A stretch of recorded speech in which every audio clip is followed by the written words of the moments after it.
if we could go around the room and introduce ourselves, that would be great. Robert Frazier, Superintendent. Matt Ferguson, IT Director. Swellig, Assistant Superintendent. Julie Eastburn, Math Coordinator. Andrea Houston-Lehman, English Language Arts Secondary. Barry Desko, Director of K-12 Education. Mike Thorwart, Board. Denise Brooks, School Board. Kathleen Mulholland, School Board. Ben Batiste, Council North English Department. Ed Tate, School Board. Kyle McKessie, School Board. Hi, I'm Elizabeth Harris, Spanish teacher at South. Care to introduce yourself? Robin Schwartz, parent of 2 children at South. Dr. Elliott, you have the floor. All right, thank you. So we have 4 agenda items tonight. First, we have 2 new course proposals, and that will be followed by 2 presentations about some research done on some questions about some courses at the high school level. So we're going to start first with Dr. Julie Eastburn is going to talk about a course proposal for AP Computer Science Principles. Thank you. So AP, I guess 2 years ago, offered a new course called AP Computer Science Principles. It is in addition to a computer science course that they already offer, which is just purely Java. AP Computer Science Principles is a little bit different. It's not just pure programming. It kind of offers a broader creative aspect to computer science. The goal is that we can attract more students into our computer science programs. There's going to be 9 million jobs in STEM in the next decade. There's 16,000 unfilled jobs in the state of Pennsylvania. In computer science, it's certainly an area that has a need, and we find that most of our, but not all, but most of our computer science course right now is men, and we'd like to offer some courses that may attract more women into computer science, because there's definitely a need. In 1987, 37% of computer science majors were female. We're now down to 20%.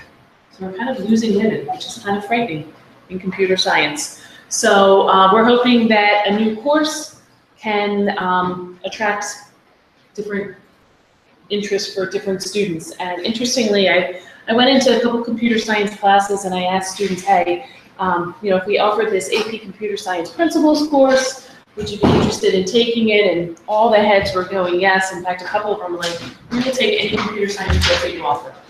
So there definitely seems to be, from kids who are interested in computer science, a desire to take more computer science, and we're hoping that we can attract more people into computer science.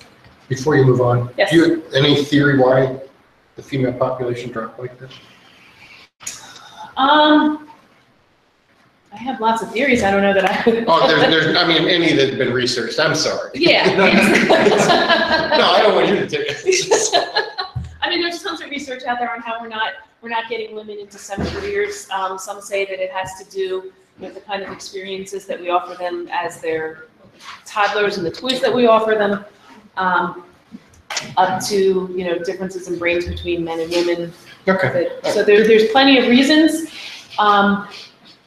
We want to obviously build an interest in computer science, and I think That's a significant. it was shocking to me, and it's funny because I went into the computer science class and I gave that statistic out, and there was one young man, and I wish I knew his name, I don't remember it, who just was able to spout out to me, yes, and this is why it's happened, and he had a whole understanding much better than I did. We had done some research on why there was such a drop in computer science. So this course is it's a full year course, and in AP Computer Science, in the existing course, it's just Java programming, and I don't say just, it's Java programming, it's a rigorous course, and they do projects to develop skills in Java, and it is one of our STEM course offering. The nice thing about computer science principles is there's no specific language required in this course. It's kind of up to teachers and students to determine what language. There's 13 languages that they can choose from that are recommended.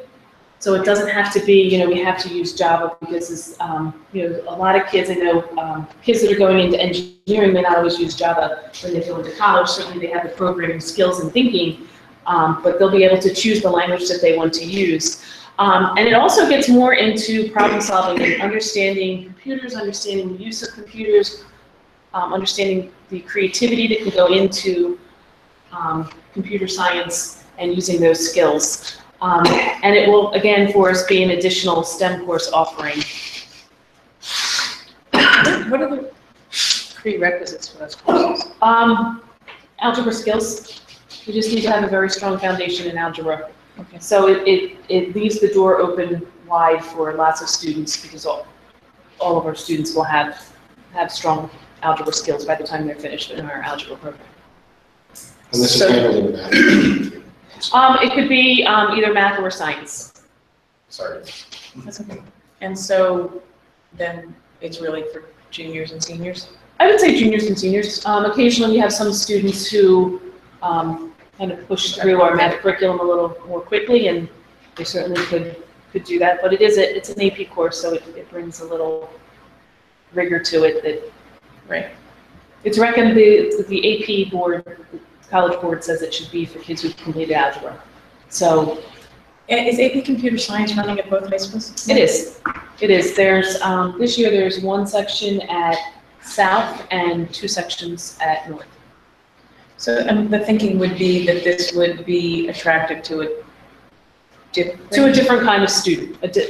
Certainly kids that are in AP Computer Science, that are learning the programming, they expressed great interest in, they'd take anything we offered, was basically the message they sent me. But it would also be available to kids who may not want programming, which in many instances can be very challenging, but still have an interest in computer science and using programming, creating apps. I get my children confused, but I know that at one time when they were in high school, AP Computer Science was not running at South at that time. I would say the last 4 years, maybe, it's been up and running in both. Okay.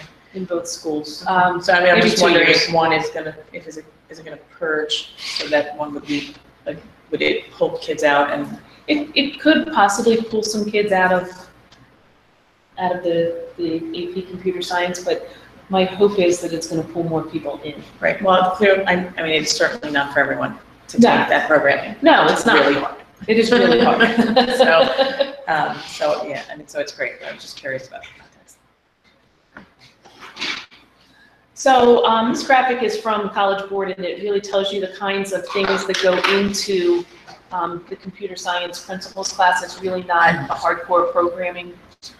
They want real-world application, problem solving, computational thinking skills. So they want to include all of these ideas into this course. And it's interesting because there's a lot of code.org, which is a program that kids can use as young as kindergarten. They actually have a program set up that you can just use right through code.org that will meet the requirements of the AP Computer Science Principles course. So there's lots of programs out there that are available. There's not many textbooks because it's such a diverse class. So it's usually offered through things like code.org, or there's a couple other ones out there. There's some recommended textbooks until we send teachers a course on teaching. There's usually College Board offers, getting ready to teach whatever AP course you're going to teach. We won't know exactly what exactly the resources are that they would want to use, but there's a wide variety. These are some of the skills that will go into it. This is what code.org had as how they kind of saw the course coming together. It'll be a combination of learning about the internet, learning about data, and then programming, but including creativity, abstraction, algorithms, and a global impact. Instead of just programming, it'll be looking at what you do with big data, what do you do with cybersecurity, how do you handle those situations, what things can computers do, and what are some things that computers can't do. And then it also does get into how how computers work a little bit more than the AP Computer Science current one does, and then into programming. So these are some of the questions that are answered when you look at internet and data. How does continuous access to large amounts of data change how people and organizations make decisions? Can you keep reading for the public, or? Yeah. No? Okay. So those are some of the kinds of questions that would be answered in that area. In artificial intelligence, how do computers act in intelligent ways? What is artificial intelligence?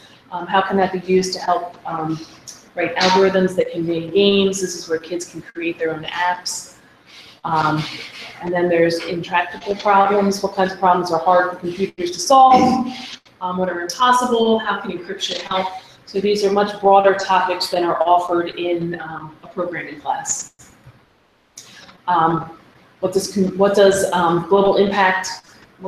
What impact does computers have on our world? And the nice thing about this course, and it's the only one that I know of from AP Board right now, is that there is the typical multiple choice test that you take in May, but there's also 2 projects that you create a digital portfolio, and the teacher evaluates the digital portfolio, and then they combine that with the multiple choice. College Board doesn't. College Board does not, no, which I thought was interesting. So that's kind of the AP Computer Science. We're thinking that the cost of it would be an AP teacher per class, 2/10. It would most likely be absorbed from the Math or Science department, depending on what the needs are. We would need to send teachers to AP training through College Board. Textbooks, I can't really, it was hard to come up with a cost for textbooks. There's not too many that are recommended for the course. There may be some subscriptions to digital sites that may be needed, but I don't see that it's going to go too much more than $2,000 or $3,000 for startup costs for the course. And then the ongoing cost would be the cost of the teacher and any updates and programming that we need. And that's kind of AP Computer Science Principles. It's a great course. It will reach kids that don't want programming but still have that creativity that they want to use computer science for. So we want to do questions about this in particular before we move on to the next. Yep. Right? I just have a question based on the related statistics you have, and just extensively male-dominated field, and you're going to try to get more girls and minorities. Is there any kind of club that will support that?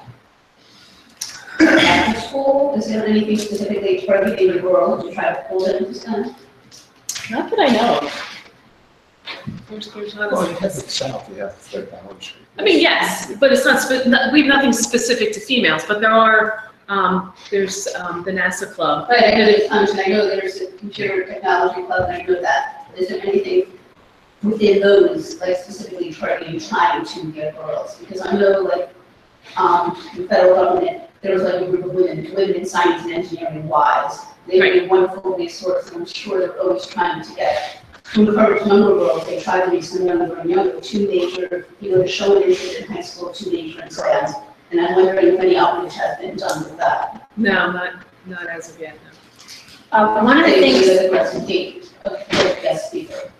Well, Renee does bring the group. Yes, So- one, Right, that's true. We yeah. do. One of the things that we're doing as a district that we're starting is forming a district STEM committee to look at how do we primarily increase access to STEM for all students, starting at the elementary level. One of the things, and Renee Devlin, our science coordinator, is not here this evening, but I know one of the things that she does point out is that when you see a decline in interest in STEM-related fields, particularly in girls, it happens in the elementary school.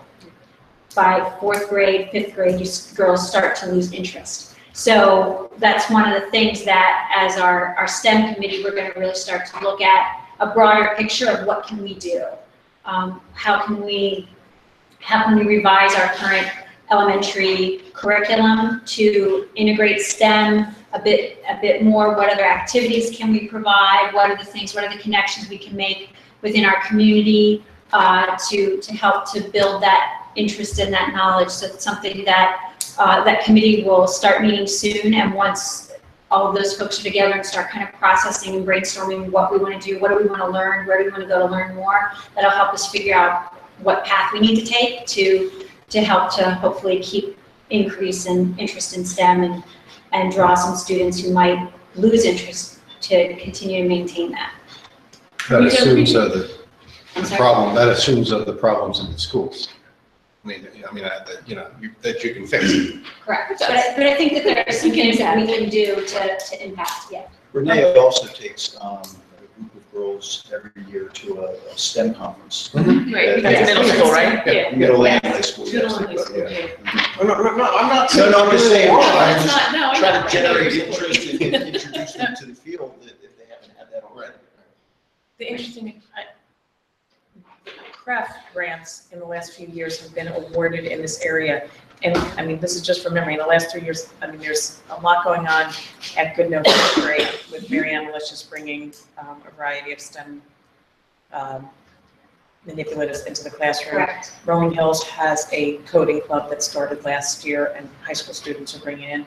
And Holland Elementary School, Andrea Mangold, has a like NASA type thing, and it will be interesting. And at each of these things, because I visited, it was remarkable actually how many girls were participating, much more than I expected. In fact, much more than the boys, at least in the times that I saw it. So it will be interesting that now these things are in these schools to see as they move through, is that going to move the needle at all? Because the exposure and the enthusiasm was certainly there, thanks to these grants that brought something in that go above and beyond what. And that's where you have to capture it, is at that young age. Right, and when it's, these are, because they're grants, most of it is after school stuff, so it's for fun. It's not like being tested on it and so it'll be interesting to see if that momentum continues. So Feinstein also has an after-school STEM club, and they literally have to turn kids away. I was just gonna say, because I went to Weinstein, and my son was at AP Comp Sci. He's a senior now, and he runs a coding club at Soul Weinstein, which just started this year. So then some of the AP Comp Sci guys got together and did it, and they had, there were 35 kids in there, and there's probably actually said the girls were the ones that are the most interested in learning it. I was a little brother because he's one but no, he said that they like it. So he said it's been nice to see, he wanted to bring it to the elementary kids, so it's 4th, 5th, and 6th, because he's also trying to get little ones involved. Because it's great at the high school. He did the 3 years of comp sci and the AP, and it was great for him. But he said the same thing. They need to get it when they're younger, so that it's a little bit more, especially now, today, with little kids, because sometimes some of his friends in AP Comp Sci are whizzes at this stuff, and they taught themselves. So they said the younger you can get them, the easier it is for them. It's like learning a language and stuff. It's just using the phone. But he said it's been a lot of fun to read with. And they do have the STEM, and they do have Sherman White. They kids have done it. You have to do a lot of systems stuff. That's great. I think it's great. Any other further questions, concerns?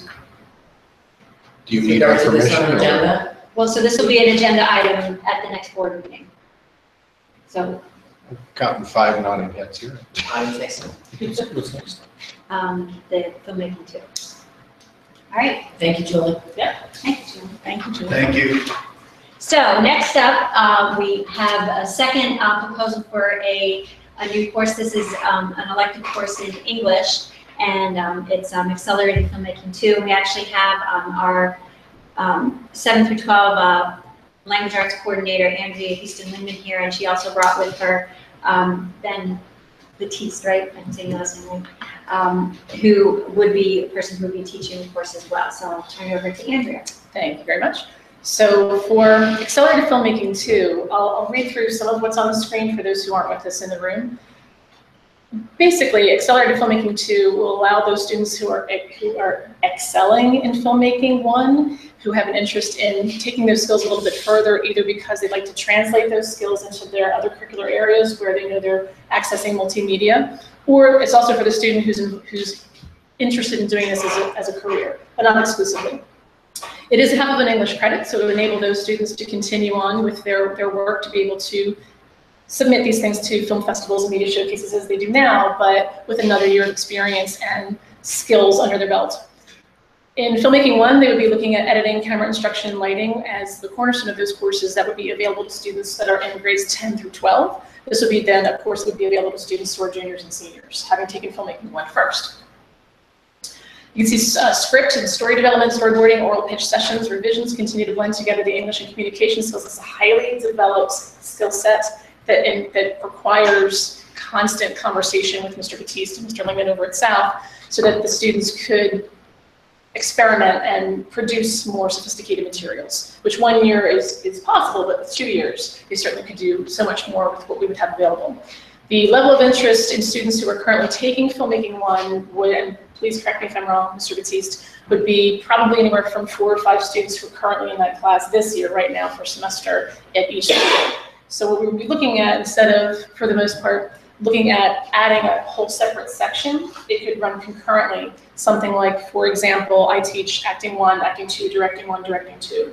So the student who's interested in honing those very specific skills in that skill set, either just for interest or for career, would be able to do so within the same confines, in the same room, with the same equipment, and the same teacher. So it doesn't add any expenses. At the same time. At the same time. And it's Correct. a one semester course? For this, how would you? It's considered a semester course, but it's an alternate day course. So it runs So it's a throughout the half entire credit year. to meet every other. Okay, that's what I, Okay. I didn't get that half credit, so it's an alternate day, not.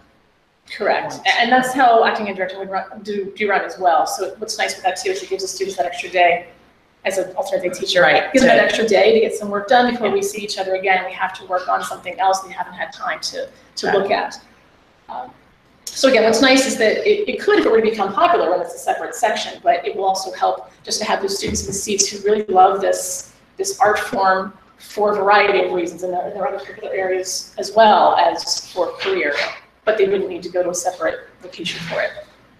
And because we do no longer offer print journalism, that's a course that hasn't run for several years at both North and South, so that's something that would be dropped from our program planning guide. Adding this to our program planning guide wouldn't add an additional course, it would just take the place of the course that had currently been running. So again, it would be an elective, it would be alternate day, full year, open to juniors and seniors who first have completed Filmmaking 1, and they would absolutely have had the conversation with Mr. Batiste and Mr. Lingman to make sure this is something that they're interested in doing and fully are aware of what's expected of them in the next year. Ninth graders can't pick this. Now, the only English elective we have offered to freshmen right now is acting 1. And media, so they would have to start with one of those, and media. So they'd have to start with one of those 2 courses as freshmen and then build up. So it would be a junior at the earliest level course.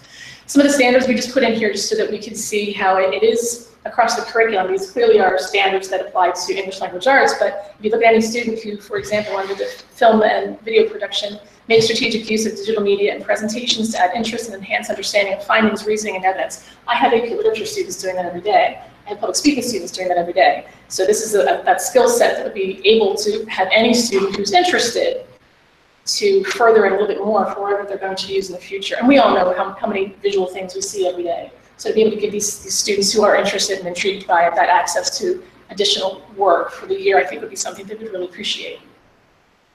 Some of the projects that might be coming out of Filmmaking 2 might be these festival submissions they're previously doing, but with that second year under their belts, it would be something that would really allow them to up their level of skill. Contest films, local and public service announcements, scripting and storyboarding, various genre films, director's commentary, editing, experimentation, vlogging, tutorials, the list goes on and on. I'm sure by the end of the year there'll be 10 more that we could add to this that just haven't yet hit popularity, but will. The cost of the course, again, there should be no staffing costs because it will just be absorbed into the seats that are already present in that classroom. And as far as if it were to come to the point where we need more materials and equipment to be able to work in the larger numbers, that's the kind of thing that will be worked into each building's communications budget that they're currently operating under. So we wouldn't need to have any sort of a separate item for that as well. That is it. That's easy. Any questions for us, Mr. Deceased, whose brainchild it was, or for me? Just curious, how many sections of filmmaking one are there? So at North right now, Right now, there's just one. and South, I believe, is the same. Okay, each high school. Correct, at each high school. We also have a filmmaking club that has about 35 kids in it right now. And a lot of it comes with what can fit in your schedule, unfortunately, that we can't get that other course running. It's also capped at about 14 students currently because of the equipment that we have In the class. in the class. Filmmaking is just such an interesting name for the class, isn't it? I mean, like, it's really more like digital, I mean, Storytelling. or something, you know what I mean? Like, reading the description, and although I have the same thing, I don't know what a college board is thinking with the name of it. Like, how confusing is that? Computer science principles. Right. That's right. But so I guess the students know what it is, and the counselors are filling them in. But like, I don't think it's so much more than. It's the What? second, it's sort of the second year of the same set of principles, because the first one is filmmaking one. Right. No, I get it. Yeah, I'm that's just saying that. you're it right. just- I mean, there are other districts who call various programs something different, but our kids will be familiar with it, having had that year. I mean, I guess the kids are talking about it, but if I was flipping through the program planning book, well, I guess there is no book anymore. If I was scrolling through the program planning book, I mean, I don't know that I would naturally know that that course was that, but that's just me. I'm just saying. Sure. But I think it sounds like a no-brainer. Certainly chalk it up amongst the students as well. Right. And they're also the ones that create our course selection video. It's about that in our production classes, so that's all made by those students. Marriage, and So you can have 4 concurrent classes going on in a room at the same time. this would be 2. When acting and directing rhyme, there are 4. I mean, you're taking differentiation to a whole new level here. Sorry, I don't believe. How is that 4 different classes? You got to justify for it. I'm sorry. Filmmaking at Yeah. 1 and accelerated 2. That would be those 2. Yeah, that would just be 2. She's saying her directing 1 and 2 or acting 1 and 2 are all merged into one class period. And that I have the same is a situation science with my also, media so- Right, classes. and I'm That trying to justify, are we getting 4 unique experiences? So, Or are we just calling it 4 different Well, I think they're classes? definitely unique if they're, joined in the same class period. Right. For yours, a little different. I have media classes, I have a day 1, day 2 a semester, so the Mhm. experiences are the same, the scheduling is just a little bit different. So I have to get creative. I create more of a hybrid class for my media courses. They work in with my TV video production kids as well. So they're doing theory stuff one day, the next stuff they're doing a lot more hands-on projects, learning all the equipment to produce promos, PSAs, video yearbook segments, things like that. and I would say too, if you're thinking of filmmaking 1 and accelerated filmmaking 2 running concurrently in the same room, I would liken that to acting 1, acting 2. I've taught that for Yeah. 10 years concurrently. What's nice about that is it's the same teacher. So I see you come in, let's say your first year, and you select a comedic modern monologue. And it's wonderful when we critique you and you work through it and you grow as an actor, and then you work in a scene, classmates, you get back to a monologue. That second year, we know each other well. I know what you haven't tried yet. So you're going to try something that's a period piece. You're going to try something that's serious. You're going to try something to tap those skills that you're back for more, so you want to. Well, and you're helping kids, so I'm not That's against how it, you I'm just trying to differentiate. understand, The filmmaking course is more of a workshop course. So I mean, the theory part of that course is more in the first marking period, especially for the filmmaking 1 students. Yeah. And then it's really deadline based. They had a class period to be editing and, getting other footage or whatever they need. Most of the footage that they get though is outside of class. Right. If not, we'd have every video would be a school video, which I think would get. Again, you didn't ask for anything, I mean, aside from, adding a course selection, so I'm not, I It's don't good to want, understand how I'm things just work. trying to Yeah. figure out Yeah. how it It works. can. Yes. It's surprising. It takes some time sometimes to explain that. I think too, it speaks to, as one of the earlier slides that Andrea showed, that we, last month when we talked about courses not running and what we're doing, one of the courses that was listed there that wasn't running in both high schools was print journalism. And we looked at, when courses aren't running for multiple years, we look at the possibility of, okay, if this course hasn't been running for at least 3 years in both high schools, because we do have some instances where we have a course that's not running in one high school, but consistently runs in another high school. We don't want to cut that. But in this case, print journalism is something that's not run in both high schools for 3 years. Well, here's an opportunity to remove something that clearly is not of student interest anymore, and based on our looking at filmmaking too, here's something where we have, while it's a niche of kids, it's a niche that's going to meet a need for those students who want to continue that study. So we're kind of swapping out there and providing that opportunity for some students. Any other questions, concerns, comments? Curiosity, do you work with any of the teachers in other subjects? Because we have 3 kids in the district, one is in college now. And I've noticed over the years that the other classes my kids have had video assignments. And that's like increased. My oldest is at home, apparently got video for the study. An extensive vocabulary that I can't even pronounce. So I'm just wondering if there's any. At that point, I just do you offer support to that because these kids were a little overwhelmed when the assignment initially came out? If they come down, I would obviously help them. I don't work with the teachers Yeah, of these other right. subjects on these specific assignments, but what I do find is that a lot of students that are in a variety, not just filmmaking, but my TV video classes as well, they're constantly coming down in their off periods or after school to work on those projects because they don't have to do them. It's more clubs and activities that we're working congruently. We're trying to come up with from those ideas to get people to join their after school activities. So it's more so clubs activities than it is other curricular areas. Okay, just curious. But I agree with you, there are a lot of courses that are now requiring video projects. Last year in Spanish, we also had a reading, I don't remember what the assignment was, but they were doing some, Like a tour or something like that. creating something in Spanish, and they used napkins and Band-Aids and, And what's worked is that students that have taken filmmaking one that are then taking those courses who have somewhat of a leg up, that they feel much more comfortable with that equipment and all the computers and programs that we're using to work on. it just seems like you said the videos are expanding. No, I Throughout completely the agree. school and other subjects, I just wondered if there's any kind of. Which frankly is probably another reason why we're thinking that the student interest is there, because they really are tapping into that need in so many other areas. Thank you. Thanks. All the board members good with this moving forward on the agenda? Do you need a nod? Thank you. All right, thank you. Thank you. Thank you. Okay, so now we will move on to agenda item number 3 for this evening, which is an exploration of English 9 Accelerated and potentially adding that additional level to 9th grade. So this was a question that was raised to me last year. I think it was in probably my maybe 2nd or 3rd month here, and at that point in time I said, I have no idea yet, I'm still learning. So we started doing having some discussions, Andrea and I did, and doing some initial research. So tonight I want to present to you what some of that research is, what we've looked at in order to think about this question, and then also what that recommendation is moving forward. So the question really that we're looking at is, should we offer an accelerated level of English in 9th grade? And in order to research this question, we really looked at these areas. So first, what's our current course progression?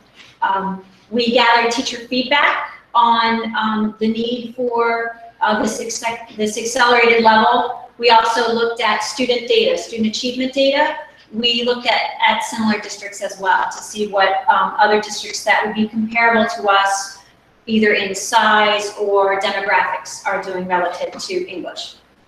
So we'll start first with looking at our English course progression, and Andrea will be able to chime in here with some more detailed descriptions of some of the courses if you have some questions about what they are. So what we're showing here is not just high school, but also looking at 8th grade as well, because this is a 9th grade course. We want to look at what students are doing in 8th grade through 12th grade. So what you see here is our levels. So in 8th grade, we have for English, honors, academic, and LRC, which would be our special ed English course. The Lit Skills and Lit Skills LRC are actually reading courses that our students would take those instead of a world language as an 8th grader. So those would not be counted as English courses. So 8th grade, we have technically 3 levels of English. Then we move to 9th grade. Currently, we have honors, we have academic, we have reading, writing workshop, and we have the special education level English. So currently in 9th grade, we have 4 levels of English that we offer students. In 10th grade, we have honors accelerated, academic, reading, writing workshop, and special education English. So we add a level in 10th grade, so now we have the 5 levels of English. And then in 11th and 12th grade, we add AP to that mix, adding that level to it. So you see that there's a gradual increase in the levels that we have. Andrew, did you want to add any details about any specifics with those levels? Only that the one thing that I think is important to notice is that in 8th grade and 9th grade, both, that's a transition year, obviously, to 9th grade, so it's the first year in the high school. It's the first year no longer teamed, and there is no accelerated setting in either of those grade levels. We don't currently offer that until the students have been in the high school for the full year. Well, I should say a first semester before the recommendation is made for accelerated or not. What is reading, writing workshop? That is what used to be Foundations of Writing. Oh, okay. Reading, writing. The name has changed and the course description was changed a couple of years ago to better reflect exactly what's going on in the classroom. It really is the same as an English 9, for example, or an English 10, except it's for students who are reading 2 grade levels below level. Oh, okay, got it. Why did we not have an accelerated freshman? Just because you wanted the children to be in high school for a while? Both my kids would have fit into that category.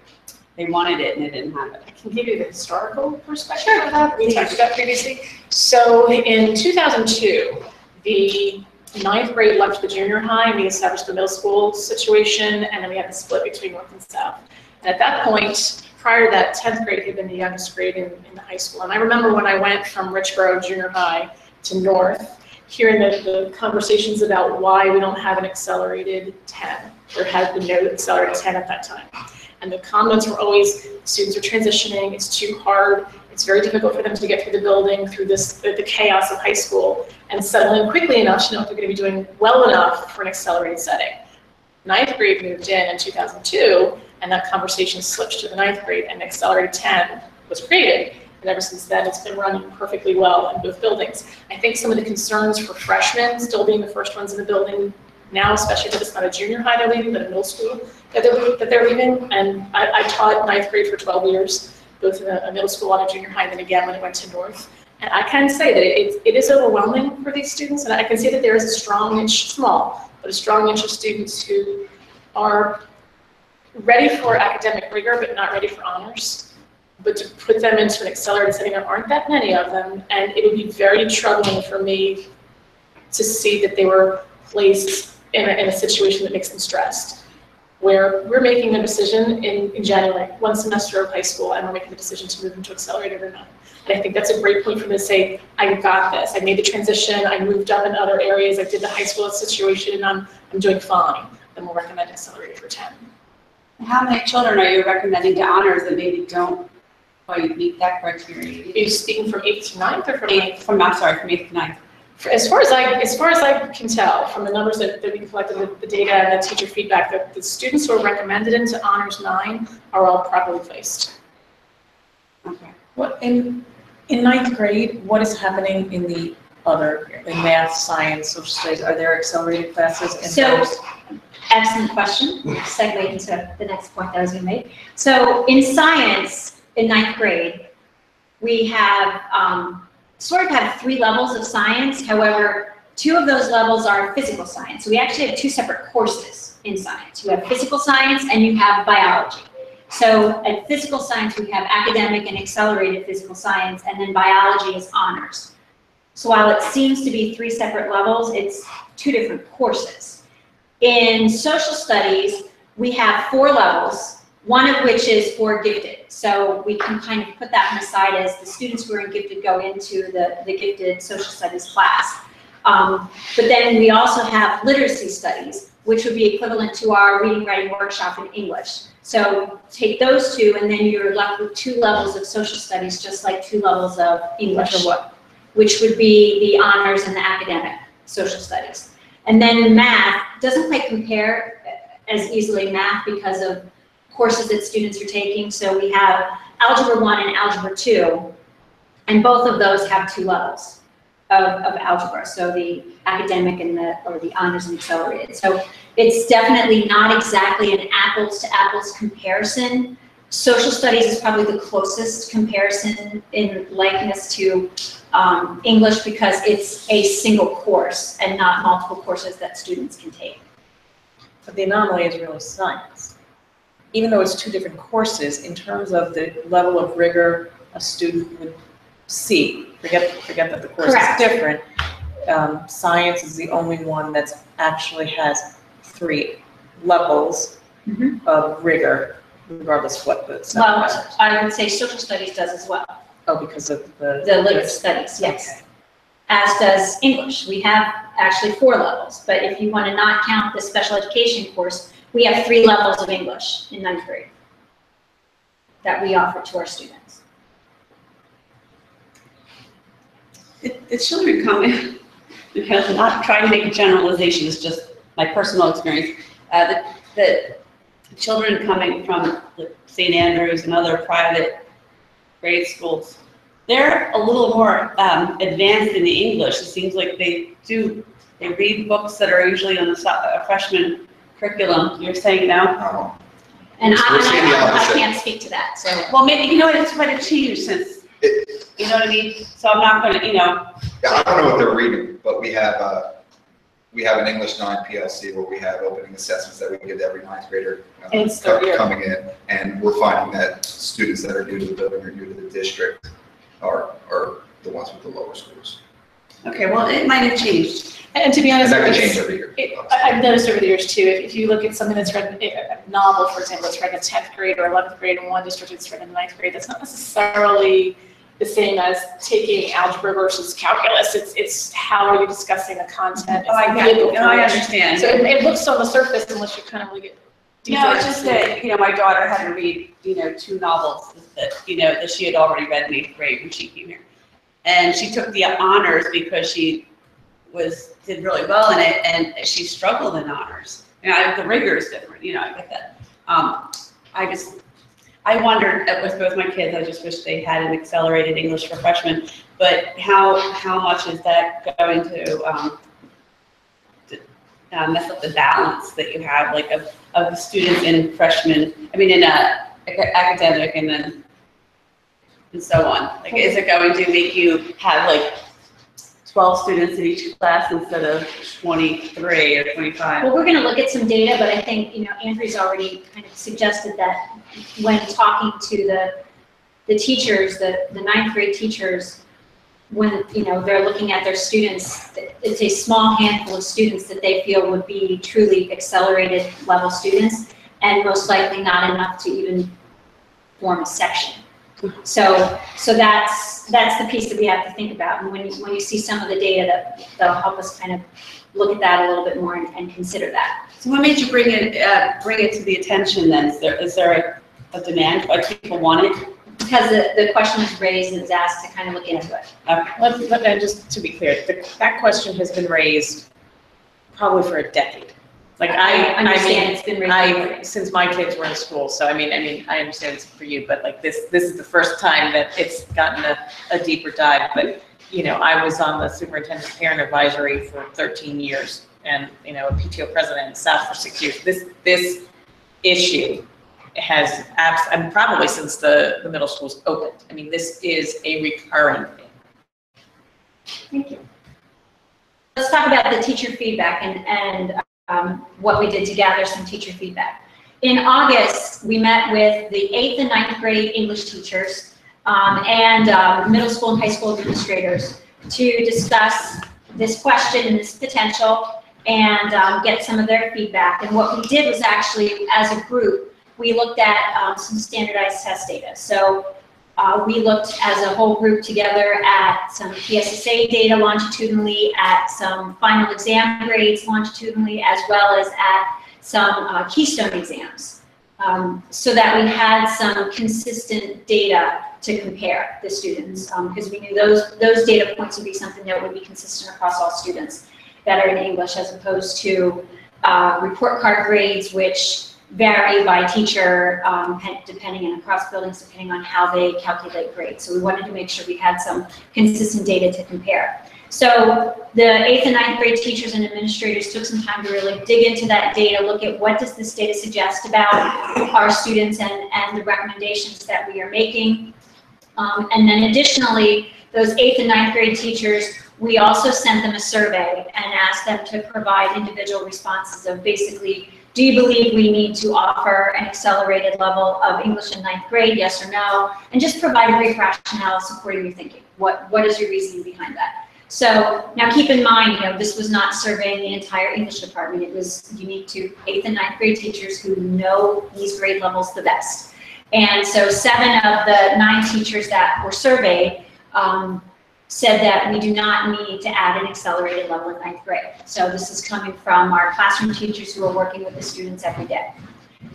Some of the comments that they made, and this is kind of a summary of synthesizing some of their comments. So after looking at the data that they had a chance to look at, they felt that the data supports that the students are placed appropriately, and you're going to see some of that data in a couple minutes. They also felt that the rigor between honors and academic is too close to be able to create a level in between in what the students are doing. So there's a difference in rigor, but it's too close, and that can, the teachers can explain that, and Ben was part of those conversations. They, again, as we noted before, they identified that there are very few students who they think would benefit from the accelerated level. And one of the things that was a topic of conversation in the meeting with the teachers was about overrides. And so one of the comments that was made was they didn't think that adding this level would actually reduce the number of parent overrides. In fact, some felt the opposite, that it would actually increase the request for parent overrides for parents who want to override out of academic into accelerated or out of accelerated into honors, and so it may not really change that that occurrence. Is that a goal? To reduce overrides?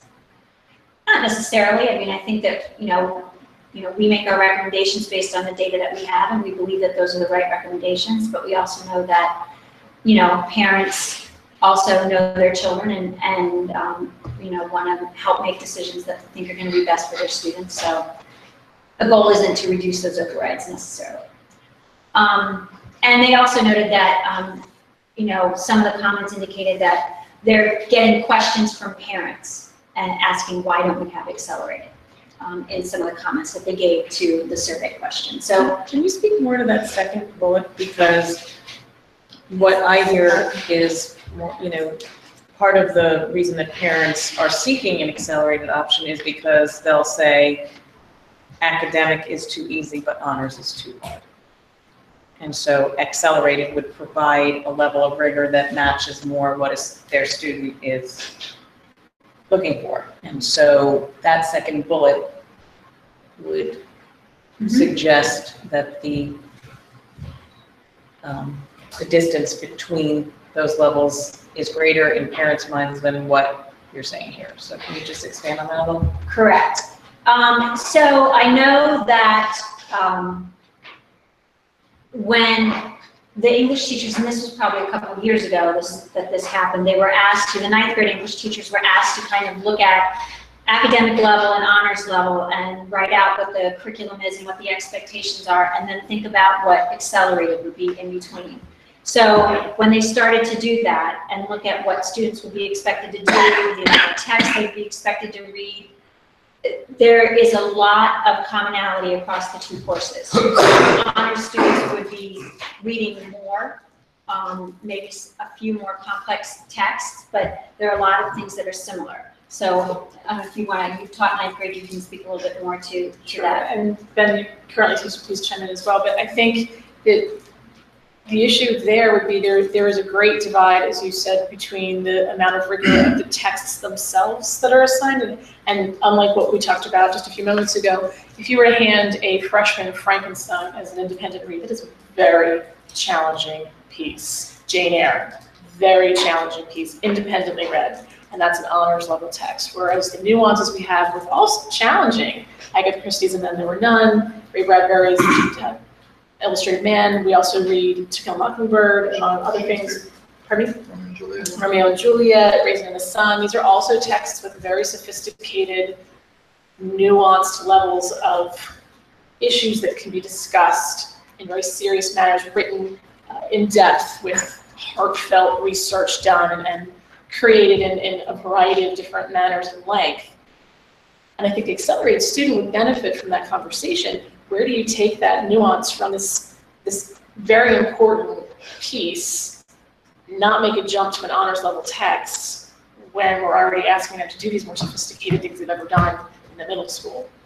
And I don't know if you have anything else to add to that. Yeah, I think just putting it a little more plainly, I think adding accelerated in between those two, they're too close of a jump. It's not even a wide enough gap to go to the next level with an accelerated. I feel like you'd have to push honors even further away from accelerated to make it worthwhile.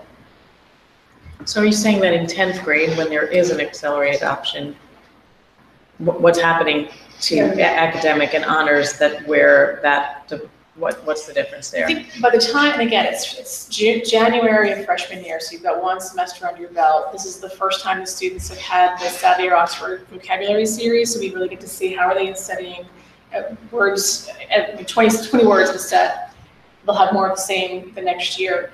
Once they've proved that they're successful enough, so let's say they maintain whatever the grade, whatever comfort zone you think is success for students to be able to move up a level, then they would go into accelerated with more sophisticated texts than they would have had in English 10 with a more challenging pace for vocabulary. It's more sophisticated. It is. The words themselves are more challenging. So I think that idea is that, again, once they get that one semester under their belts and feel that I'm not quite ready to jump up to an honors level, but I think I've mastered this and I'm ready for more rigor next year, then it's sort of an incremental step as a sophomore. And then those students can even jump, if they're ready, as a junior, they can jump to honors under AP, and then again, as seniors to accelerated honors under AP. So I think it's that incremental step. They just make sure that they're not taking on too much. And again, as Ben had suggested, the rigor that we put in the text that we have in place in freshman year is there for the student who can absorb it. There are students who are looking more along plot points and setting and characterization, and there are others who are looking at themes and symbols within the same classroom. And they're the ones who, once they begin to master the more sophisticated concepts and put it in their writing in such a way that's a little longer, a little bit more breadth and depth, that are ready to take that step up the next year. But coming out of 8th grade, if they're not ready for honors, I think it's a push. And there might be a handful of students who could handle it, but to have a whole section for it, I think would be detrimental to the program that we have, if it would even run. So we also looked at student data with the teachers and the administrators, but again, want to show you some of the data that we looked at. And we looked at a lot more than I'm going to show you tonight, because we had a lot of different years that we looked at as well. So we examined the data by level. So what we did was looked at where the students were recommended as an 8th grader. So were they in academic or honors as an 8th grader? And then where were they in 9th grade? Did they go to honors or academic in 9th grade? And we looked at PSSA, final exams, and Keystone performance relative to where they were in 8th grade and then placed in 9th grade, to kind of get a look at, you know, are our students who are in academic that go to honors, how are they doing? How are our students who are in honors in 8th grade that go to honors or go to academic, how are they performing on some of these standardized tests that we have as universal for everyone? So the first thing we're going to look at here, and I'll explain the chart to you, is these were students who would have been in 9th grade in 2015-16. So they were in 8th grade the year before that. This is their performance on the PSSA. So the colored bars, blue is advanced, yellow is proficient, orange is basic, and gray is below basic. The big blank gray line in the middle indicates students who were with us in 8th grade and took the PSSA, but were not on a 9th grade roster. So probably students who moved out of the district. And there were only 4 of them in this particular data set that you're looking at. So if you look on the far left side of this chart, at the top section, the text that goes vertical indicates that those would have been students in 8th grade who were placed in honors in 8th grade. So the top, actually top 3 bars are students who were in honors in 8th grade. Now, directly next to that vertical text, you see honors English 9. So of those students that were in honors 8th grade, the ones that were in honors 9, you see that all but 5 of those students were advanced or proficient on their 8th grade PSSA. The second bar is honors 8 students who were placed into academic 9. And when you look at that bar, looking at the blue and the yellow compared to the orange and the gray, there were only 4 students who were recommended for academic 9 who were basic or below basic on PSSA. The rest were all advanced or proficient. So if we go below that gray bar, again to the left-hand side, you see the vertical text is the students who were in academic 8th grade English, so 8 academic. And then we have the 3 bars that show the courses they were recommended for. So the top bar, we have the students who were in academic 8 that were recommended for honors 9. And there you see in this particular year, all but, I believe that's a 1, all but 1 of those students that were recommended for honors 9 were proficient or advanced on the 8th grade PSSA. And then those academic 8 students who were recommended or placed into academic 9 English, you see there we have fewer students who were advanced, and a little bit, we had more students who actually scored basic and a few who were below basic. And then the last one is foundations, or what we now call reading, writing workshop.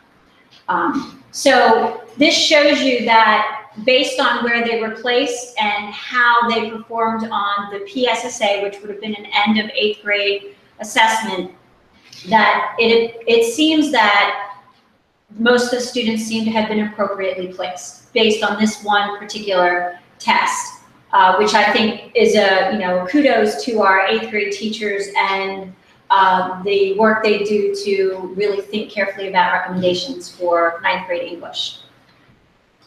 Now, this is same data, but for the students who were in 9th grade in 2016, 2017. So they would have been in 9th grade last year.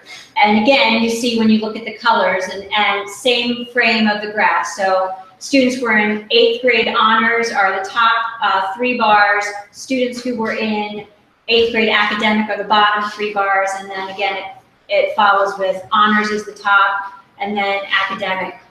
You see again, most of our students who are in honors have earned advanced or proficient on the 8th grade PSSA.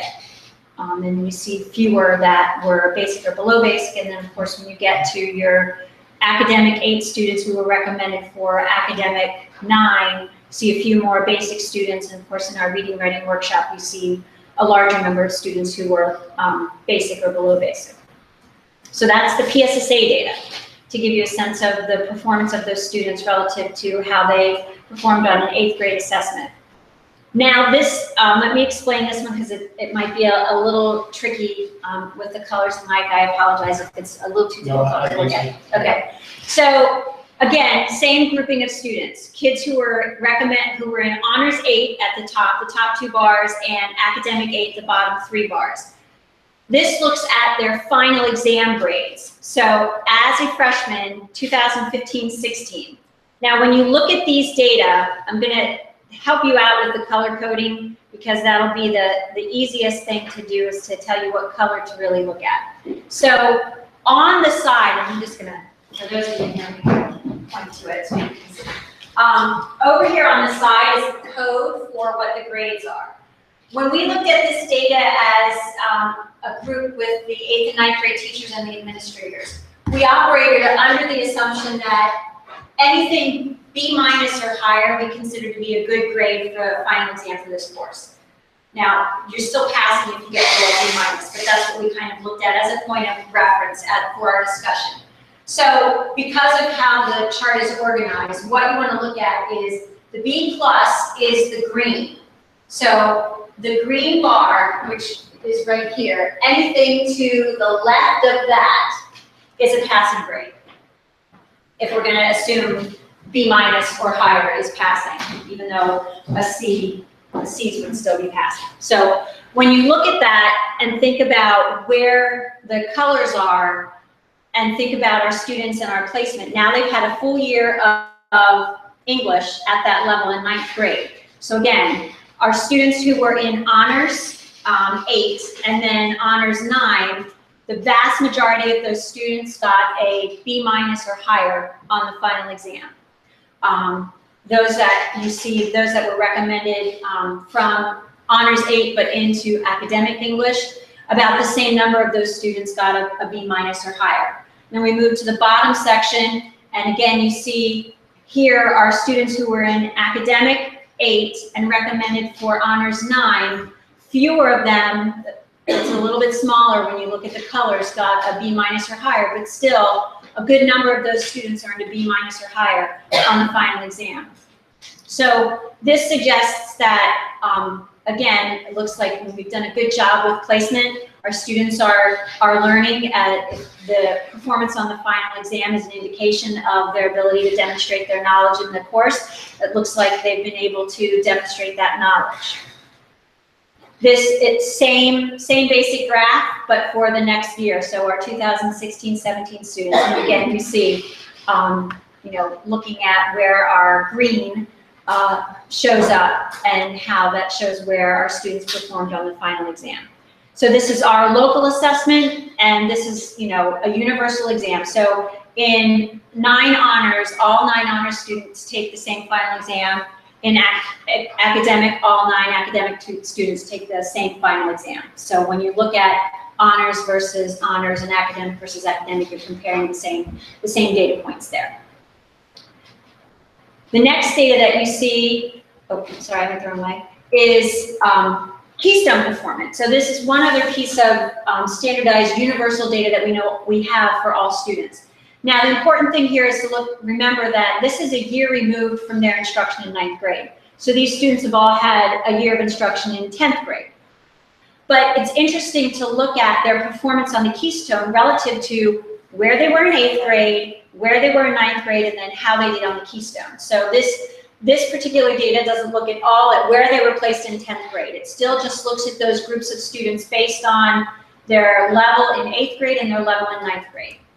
And again, you see when you look at the two horizontal bars that reference the kids who were in honors 9, whether they came from honors 8 or academic 8, our honors 9 students, with the exception, I believe, of 1, were advanced or proficient on the Keystone.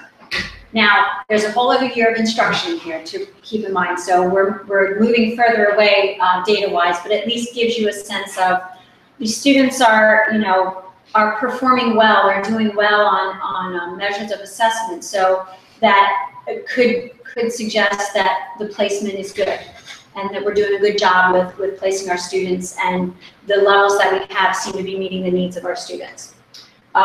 So again, now this is kids who were in 9th grade in 2014-15, so they would have taken the Keystone in 15-16, and at the time of gathering this data, we didn't yet have all of the data into our system to analyze for the students who took the Keystone just this last year, which would have been in 9th grade in 15-16. So we're missing the most recent, but I think this gives you a good picture. Kathleen, you have a question? Can you go back to the PSSA for that year? You don't have the same. Seems like we had a lot more advanced in the PSSA than in the Keystone. Correct, but these aren't the same students. Yeah, right, so you don't have the same. Exactly. Do you have the same, any of them with the same students that I would like? Not for Keystone and PSSA, but for the PSSA and the final grades, yes. So this first PSSA chart is the same group of students as this final exam chart. Yeah, I'm more interested in seeing the PSSA or the Keystone with the same kids. And unfortunately, I don't have that to give you. And the other piece to know about this is, with the PSSA, the reason we only showed you 2 years is because the test changed. So those 2 years are the first year of the new test, so it wouldn't be really fair to compare and look from the previous years where the test was completely different. And keep in mind too, the new test is harder than the old test. So the fact that our students are performing well is a good indication of good placement and their learning. So looking at other districts and what other districts are doing. So again, as I mentioned earlier, looking at comparable districts, whether they're comparable in size or comparable demographically, is really what we want to look at. So Central Bucks has 2 levels in 9th grade, advanced and academic. Lower Merion has 2, honors and college prep. Downingtown has 3. Westchester has 2 levels, accelerated honors and what they call career college prep. Tradiffer Easton has 3, and Unionville-Chadsworth has 3. So districts that are similar to us, there's a variety of what they're offering. And many of these districts, when we look at state data, PSSA-wise, perform better or about the same as what we perform. So we're very similar in our performance with them. So gives you a sense that comparatively, we're not somewhere that every other district is in a different place than we are. So based on these data, the conversations with the teachers and the administrators, my recommendation at this time is that we maintain the current levels of English 9. Academic, honors, academic, reading, writing workshop, the 3 levels that we offer in addition to our special education level. Based on the feedback from some of the teachers, I believe it's important for us to provide some talking points for our 8th grade teachers and our 8th grade guidance counselors who field questions from parents and students about what level course to take, what should I pick, so that we can talk about why we have these 2 levels, why we don't have an accelerated, why we only start accelerated in 10th grade, so that teachers have that information to share. Because I think that that's one of the things that, in talking with the 8th grade teachers, they express that concern that they sometimes they don't know what to say to a parent when they're asking. So we want to make sure we give them some of those talking points. Can we create some, not this in depth necessary, but can we pull from this something to distribute to parents when they have a high school planning meeting? Sure. I mean, if that would make the lives of teachers easier, at the very least, even if somebody does not agree with this, it's been thoroughly examined, and you've certainly pulled and looked at all the data. Certainly, and I can work with Andrea with how those high school program planning nights work and what we can present. We do, that's a great idea. We do have a day where all the guidance counselors and administrators for the middle schools and the high schools get together on one day and we present to them something that's new, but it would be a great time to present them with this document. And here's some talking points and some rationale behind the process that went through examining the data. I think it's important too that parents understand that this is a district recommendation. It is not, it's not about the teachers and who when they're choosing classes and selecting courses for high school. I'm sure that feels very personal because it is very personal. So at least understand that this is a district position based on all of this information. Were students or parents consulted at any point while you were investigating this? We did not survey students, and the reason that we did not survey students was we were looking at gathering information from current or recently moved on students. At this point in the year, 8th graders wouldn't be able to give you a good sense of where they think they should go in 9th grade or what they need because they don't understand what 9th grade is yet. And current 9th graders right now, they've just started. So to really be able to feel like the data that we would get from the ninth graders would be reliable information to kind of yield some kind of insight we didn't think was relevant at this point.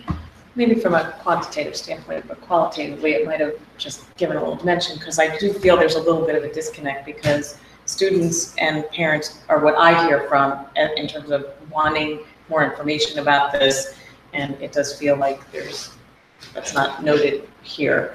So obviously this falls into a theme of communication on how we get this out so that there's better understanding to limit, but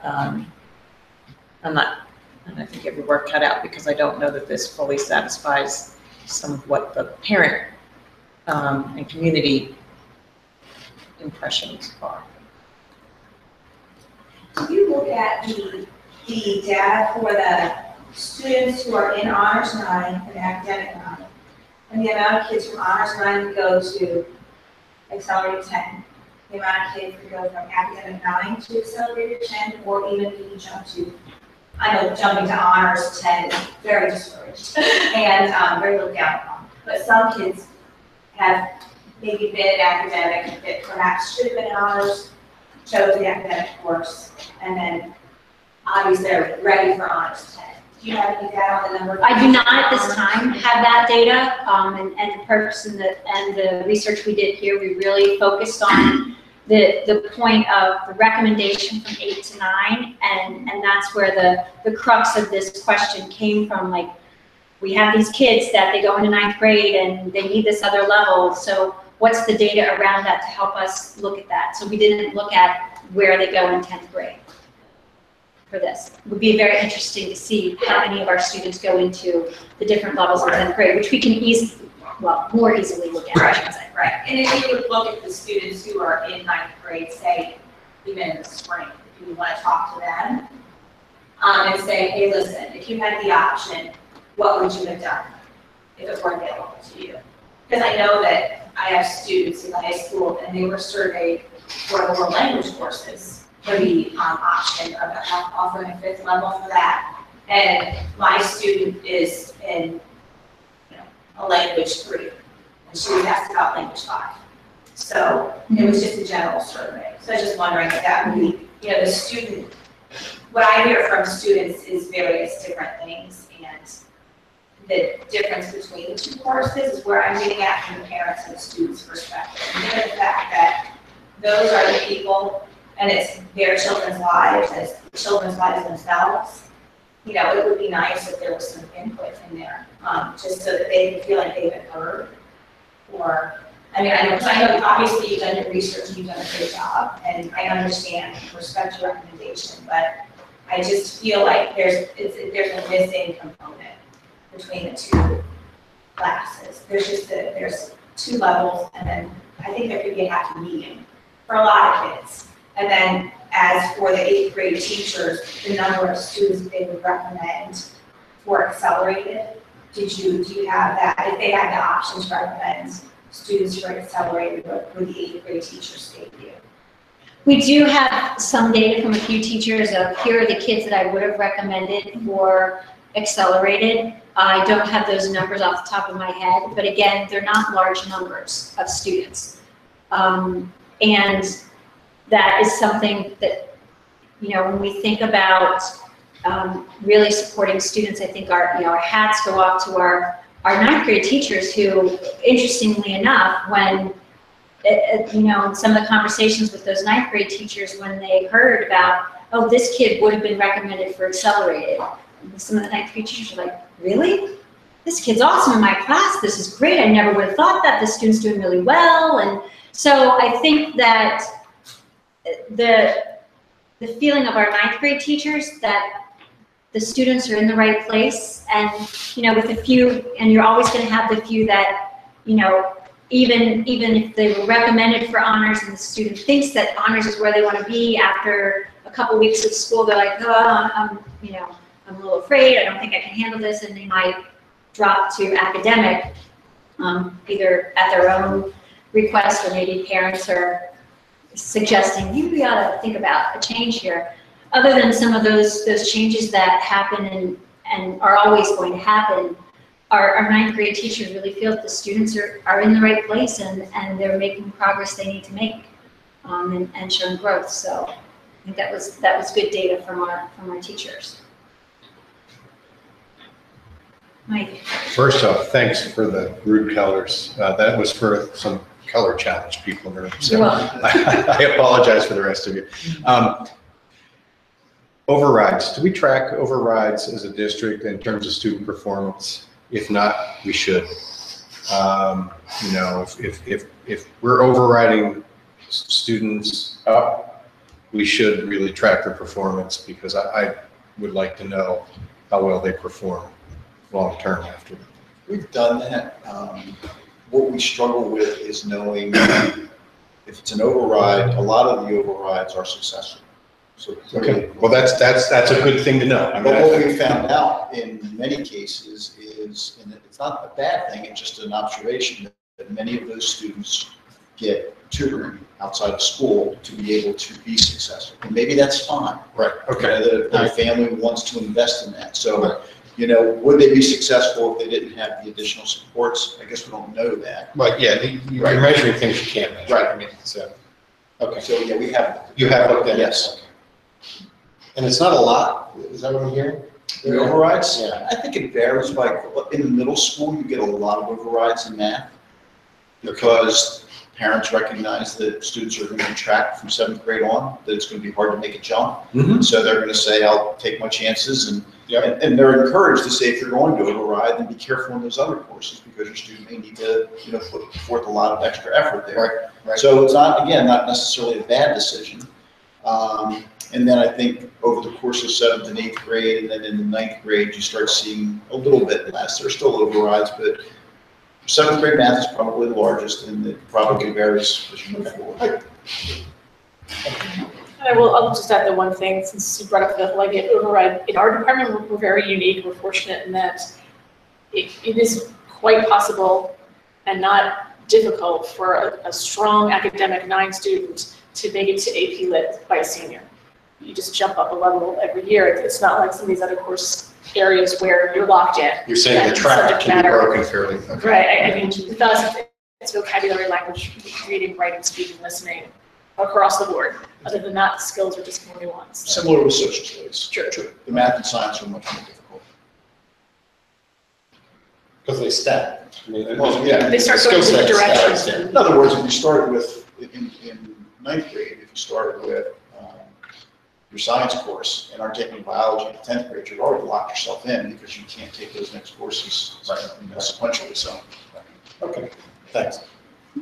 Just one other point, Kathleen, you raised the question around advanced in pre-PSA and advanced in the Keystone exams. That's actually a statewide trend. We see that all across the state, that twice as many 8th grade students score advanced as they do in the Keystone exams. So it's more a function of the test than anything The else. test is more challenging than Keystone. It is. You know, I respect the teachers' opinions, and I respect all that work you did. I still think it would be a good idea to have an accelerated 9 English, I'd say. I think that maybe the same amount of text that the academic class is reading, and then a more in-depth approach, you know, going deeper. I think that kid is there. Maybe some of the kids recommended honors really, if you track and see how well the kids in honors did, maybe those kids who were getting low Bs have a better chance of getting an A and accelerated. But the kid who's getting all A's the whole time and isn't getting challenged in the lower level. And I think the thing to remember too is we as a district move to become a professional learning community, and we build in time for intervention and enrichment. Mm-hmm. So a student who is in academic and could be enriched and challenged, that opportunity will be there for us as teachers to provide that, because we'll see that this kid is mastering the essential learning and is ready to be extended, and now we'll have the time built into our schedule to provide that for them. And conversely, an honors student who maybe is struggling a little bit and needs a little bit more assistance with some concepts or some skills, we'll be able to utilize that time building of the schedule to provide that support for them and enable them to continue to be successful in that course. So that's going to help us to provide that support for students regardless of what level they're in, whether it's enrichment or intervention for them. Well, since it's the first year with this, they can't argue with that, you know? Any other questions about English before we move on to the last topic for the evening? I just want to say one thing. I appreciate the Keystone assessments and the PSSA assessments. Those are statewide assessments. And Council Rock is one of the best districts in the state. So I would assume these kids would perform well on those exams because they're those type of kids. That's just who they are. So I would just be curious to see how they're performing within a classroom setting. Well, that was the final exam piece that we had there. Yeah, but before the final exam, throughout the class year, just to see throughout the coursework, like how it's going for them. The final exam, at least from my kids' experience, and they're both honors English students and did very well in classes, and we're very happy with their teachers and did very well. But they found that since it is a district assessment, was a little bit easier than what they had experienced within the class itself. It was, they were surprised that they did so well on the final exam. Because throughout the course, it was a little bit more difficult, per se. But I'm only speaking from the experience that I had. So I would just be curious to see how that goes for those students. I think it would be interesting to look at, but the challenge would be when we would compare, we wouldn't really be comparing apples to apples necessarily because every teacher may be doing things just a little bit differently, even though they have the same standards and we're teaching using the same text. Right. Things are a little bit different, so it would be difficult to draw any kind of conclusions across different classrooms and different teachers and across the two buildings. Right. Which is why we chose to look at the final exam, because we knew across both buildings and all teachers, that is a consistent assessment that would truly be comparing students on a similar level. But your point is a good one to kind of look at that as well. Maybe those PLCs help. So It will absolutely help with that. There is a little bit of gaming on that final exam. I'm just going to say, because the kids calculate, they know what percentage the final exam is. We do. I mean, I know that my kids had certain situations where they knew that if they failed their final, they'd still get whatever they were going to get. And so, I mean, that was the thing. When they would come to my house and study, they're like, oh, all I need is a 78 in order to keep my A, because they figured out statistically that they had. Sure, I do that. Yeah, And so I'm just a little hesitant because I had very good students and they almost never got A's on finals because they didn't need to. And I know that's not a great thing to say, but they focus their attention elsewhere. Yeah, right. Yeah, but I'm just saying that they, the final exam is, it's a math problem for a lot of them. Absolutely, So, that's true. But I think when you look at I think that's a good point. But when you look at the data for the final exam, if you look at, okay, so I can blow this off. All right, so then let's look at those colors again and look at just how many kids failed versus how many kids passed with a C or better, and that bar was further closer to 100%. So even if they were playing the numbers game, they still were performing, passing the final exam to be able to pass the course. And I know, they're gonna play, yes, I did that too, so.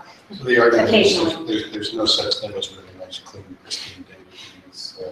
We could.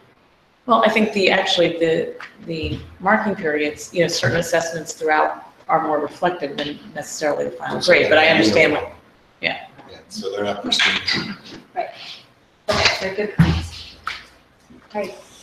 Do you view this as completed, or will you be revisiting this on an annual basis, or incorporating some of what we talked about? Will you look at that when you consider starting kids at the end of next year, or to continue to build on this?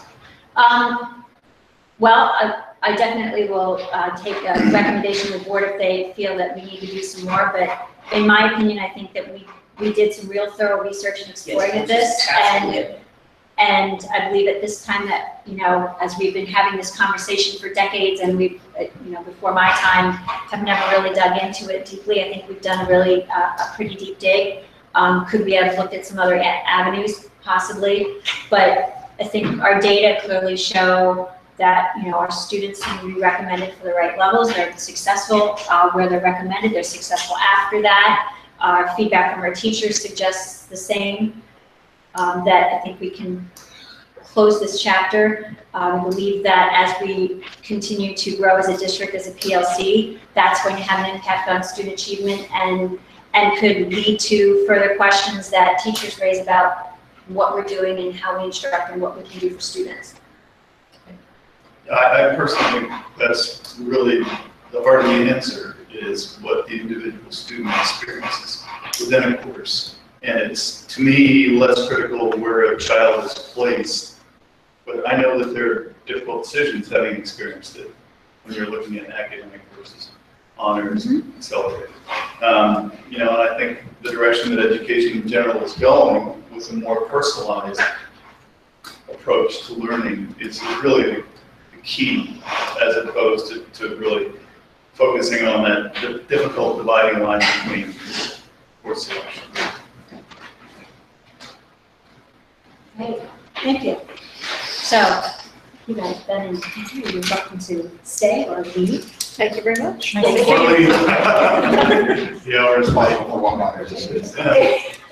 Thank you so much. Take care, thank you. All right, and we will move on to our final topic for this evening, which again was research exploring the possibility of adding a non-honors level 5 course to world language. So, is it on? All right, so again, just to kind of show the main question that we're looking at here is, should we offer non-honors level 5 world language courses in Council Rock? This is the data that we looked at. Again, we looked at course progression. We gathered teacher feedback. We also gathered some student feedback here. We looked at enrollment data. We also looked at college, university requirements and recommendations, as well as what other school districts are doing. I'm going to share some logistical thinking with you. What, if we would do this, what would it involve, as well as some recommendation. So, here's our course progression for world language. This I have starting in 9th grade. However, about 80% of our students take their first year of a world language in 8th grade. Their choices in 8th grade are French, Spanish, and German. We do not offer Latin in 8th grade. Latin only begins in 9th grade. So what you see here is what is offered to students in 9th grade, keeping in mind that 80% of our students, when they move into 9th grade, are taking level 2 of German, French, or Spanish, or some may decide after taking 1 year of language in 8th grade, French, German, or Spanish, they're going to move to Latin, possibly, and take 4 years of Latin. So students, when they move from 8th grade into 9th grade, could take the honors track or the academic or the non-honors track of language. What is note here is that in 10th grade with Latin, the first year of Latin is not honors, and then 10th, 11th, and 12th grade, or Latin 2, 3, and 4 are all honors level. And level 2, 3, and 4 in Latin, we do not offer an academic level of Latin, just honors. Why is that? I do not know the answer to that question, other than I believe that because of the challenge of some of the language, but I can try to find out why we only offer honors in that. And it's numbers too. Yes, it's a smaller number of students Right, as but well. you have combined honors and academic Right, you have to- classes in other languages. Yes. But that, I mean, I'm looking at this chart and that appears like a weird glaring non-parity issue. I'll see if I can find out the history behind that. Thank you. We've always done that, so. I don't know. I was gonna say that, maybe it's the It could be. All right, so again, met with teachers in August to gather their feedback. with the World Language Department, and this was the entire World Language Department, we looked at enrollment data, looked at the other courses for those students who do not take a language in their senior year. What other courses are they taking to get a sense? So that was some of the data that we looked at, and had some discussions around what that data showed us.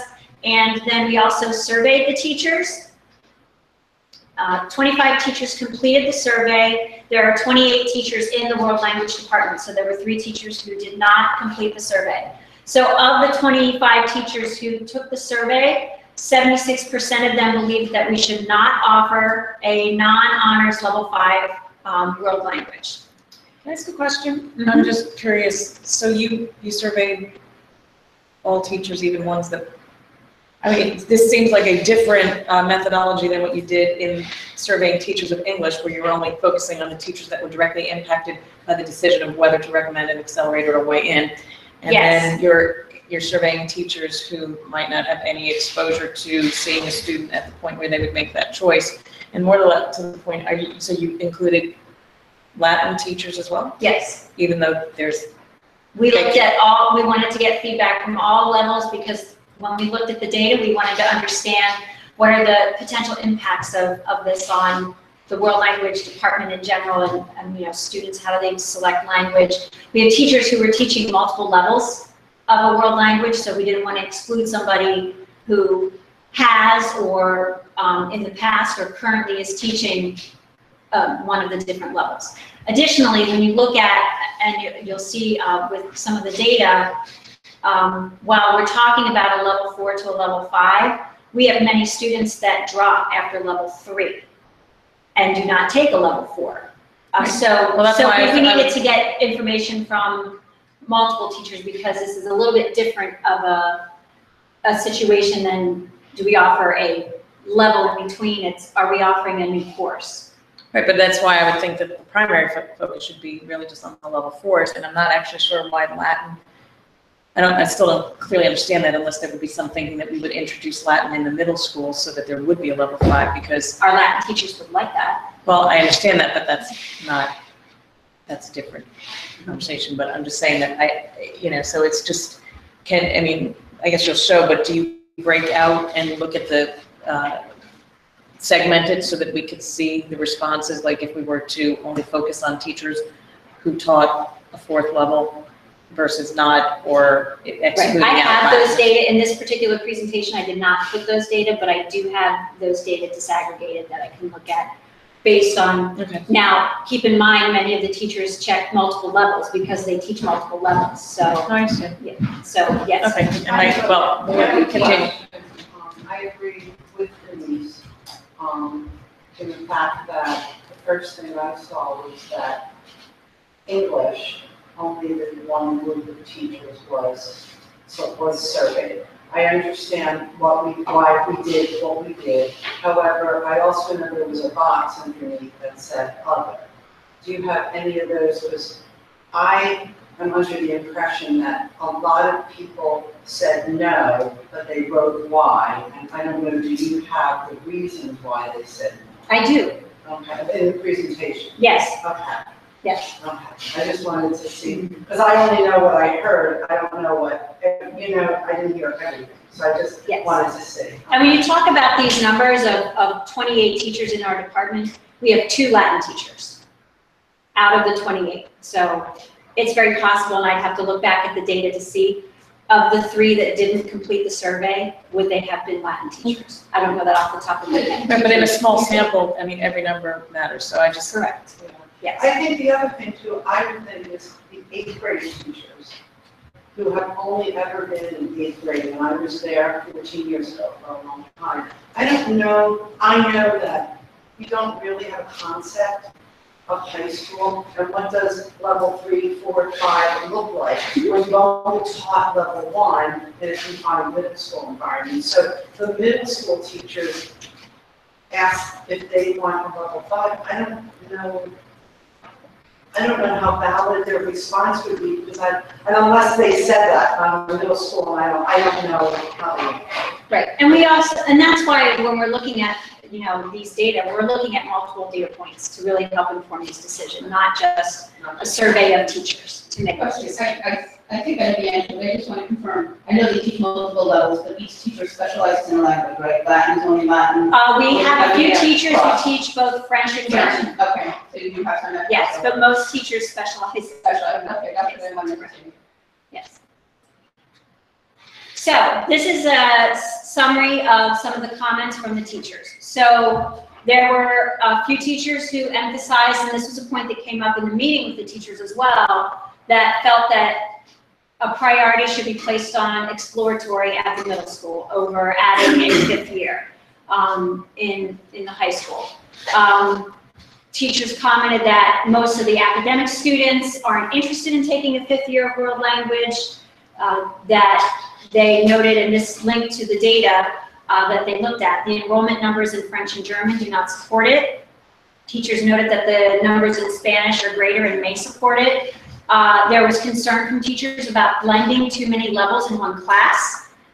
And while we just heard Andrea Houston-Lindman talk about how you can do that with Acting 1 and Acting 2, your world language teachers, many of them would talk about how difficult it would be to blend multiple levels into one class, a Spanish 2 and a Spanish 3, for example. We do have places where we have honors and academic combined, but they're the same level. So honors and academic 2 or 3 are, combined in one class. Another comment that some of the teachers made is that their concern is that it would hurt the AP program. That fewer students would take an AP language because they could take a non-honors class in their senior year. Again, this is just a summary of some of the comments the teachers made as a result of what they wrote on the survey. So I have a comment, if you could go back, please, on the first item of priority should be on exploratory program at the middle school. I don't know that it needs to be a choice. I don't know, do we get one or the other? I mean, ultimately, everybody would love both. But I thought the whole concept here was level 5, and at this point, we decided that the middle school, with all the changes, nothing can really happen with world language at the middle school. You're right, Rhonda. This is just a comment that someone made in the survey. This is not, I'm just sharing you, these are comments people added when they answered the survey question. This is not saying we're doing that, it's just people shared their thoughts. Yeah. The other thing was that I know a lot of the AP teachers are afraid of a level 5 being blended with AP.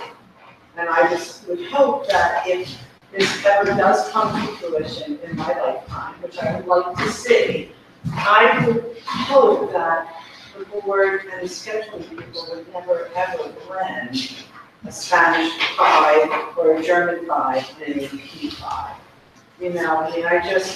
I think we all would understand the ramifications of Yeah, that's obviously not. Yeah, that's correct. But I think unfortunately, because of past practice, and because of, not in Spanish, but my colleagues in German and French that teach many of the blended classes and have lower numbers, they're really afraid of that for their AP program. And I think the Spanish teachers have a slight fear of that just because of past precedents set with German and French.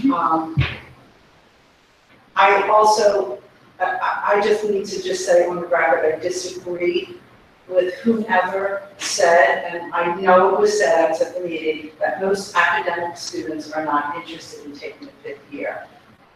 Not any type of quantitative number. And I just need to let the board know, I have been teaching academic Spanish 4 for 7 years now, and I can tell you definitively, I know that I could get one class of Spanish 5 at South, and I would tend to think it's the same at North. Okay? Because right now, for the past few years, we run 4 honors 4 classes at South and 3 regular 4 classes. And that goes typically into 2 AP. We are losing 5 classes of kids to other electives that I think is not fair to not offer it to the kids. If we offer it and they don't take it, then it doesn't run. But yeah, I think it's important to address No, that. I'd like to let Dr. Elliott continue with her presentation. Thank you. Thank you. But just before you No, continue- really, Okay, I understand, but I'm here for a reason. Yeah, I'm sorry. Level 3, which I understand. I think something wasn't looked at in this discussion is there is a disconnect between the world language program and the guidance department. I know that from having kids in college, kids in senior, other kids going through the process, the guidance counselors are telling some of these kids, you don't need test 2 or 3, and the kids are following that recommendation. Hence, you're seeing the drop off. When you look at the universities and you visit the universities have changed, and they were telling they want to see more language, and I think the guidance office is a little behind in that area. Thank you. So when we look at student feedback, so we surveyed students, and we surveyed students from level 2, 3, and 4 in both honors and academic.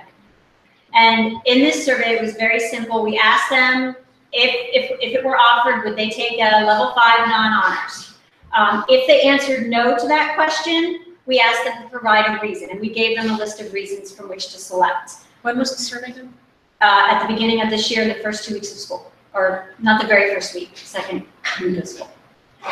Over 1,000 students responded to this survey.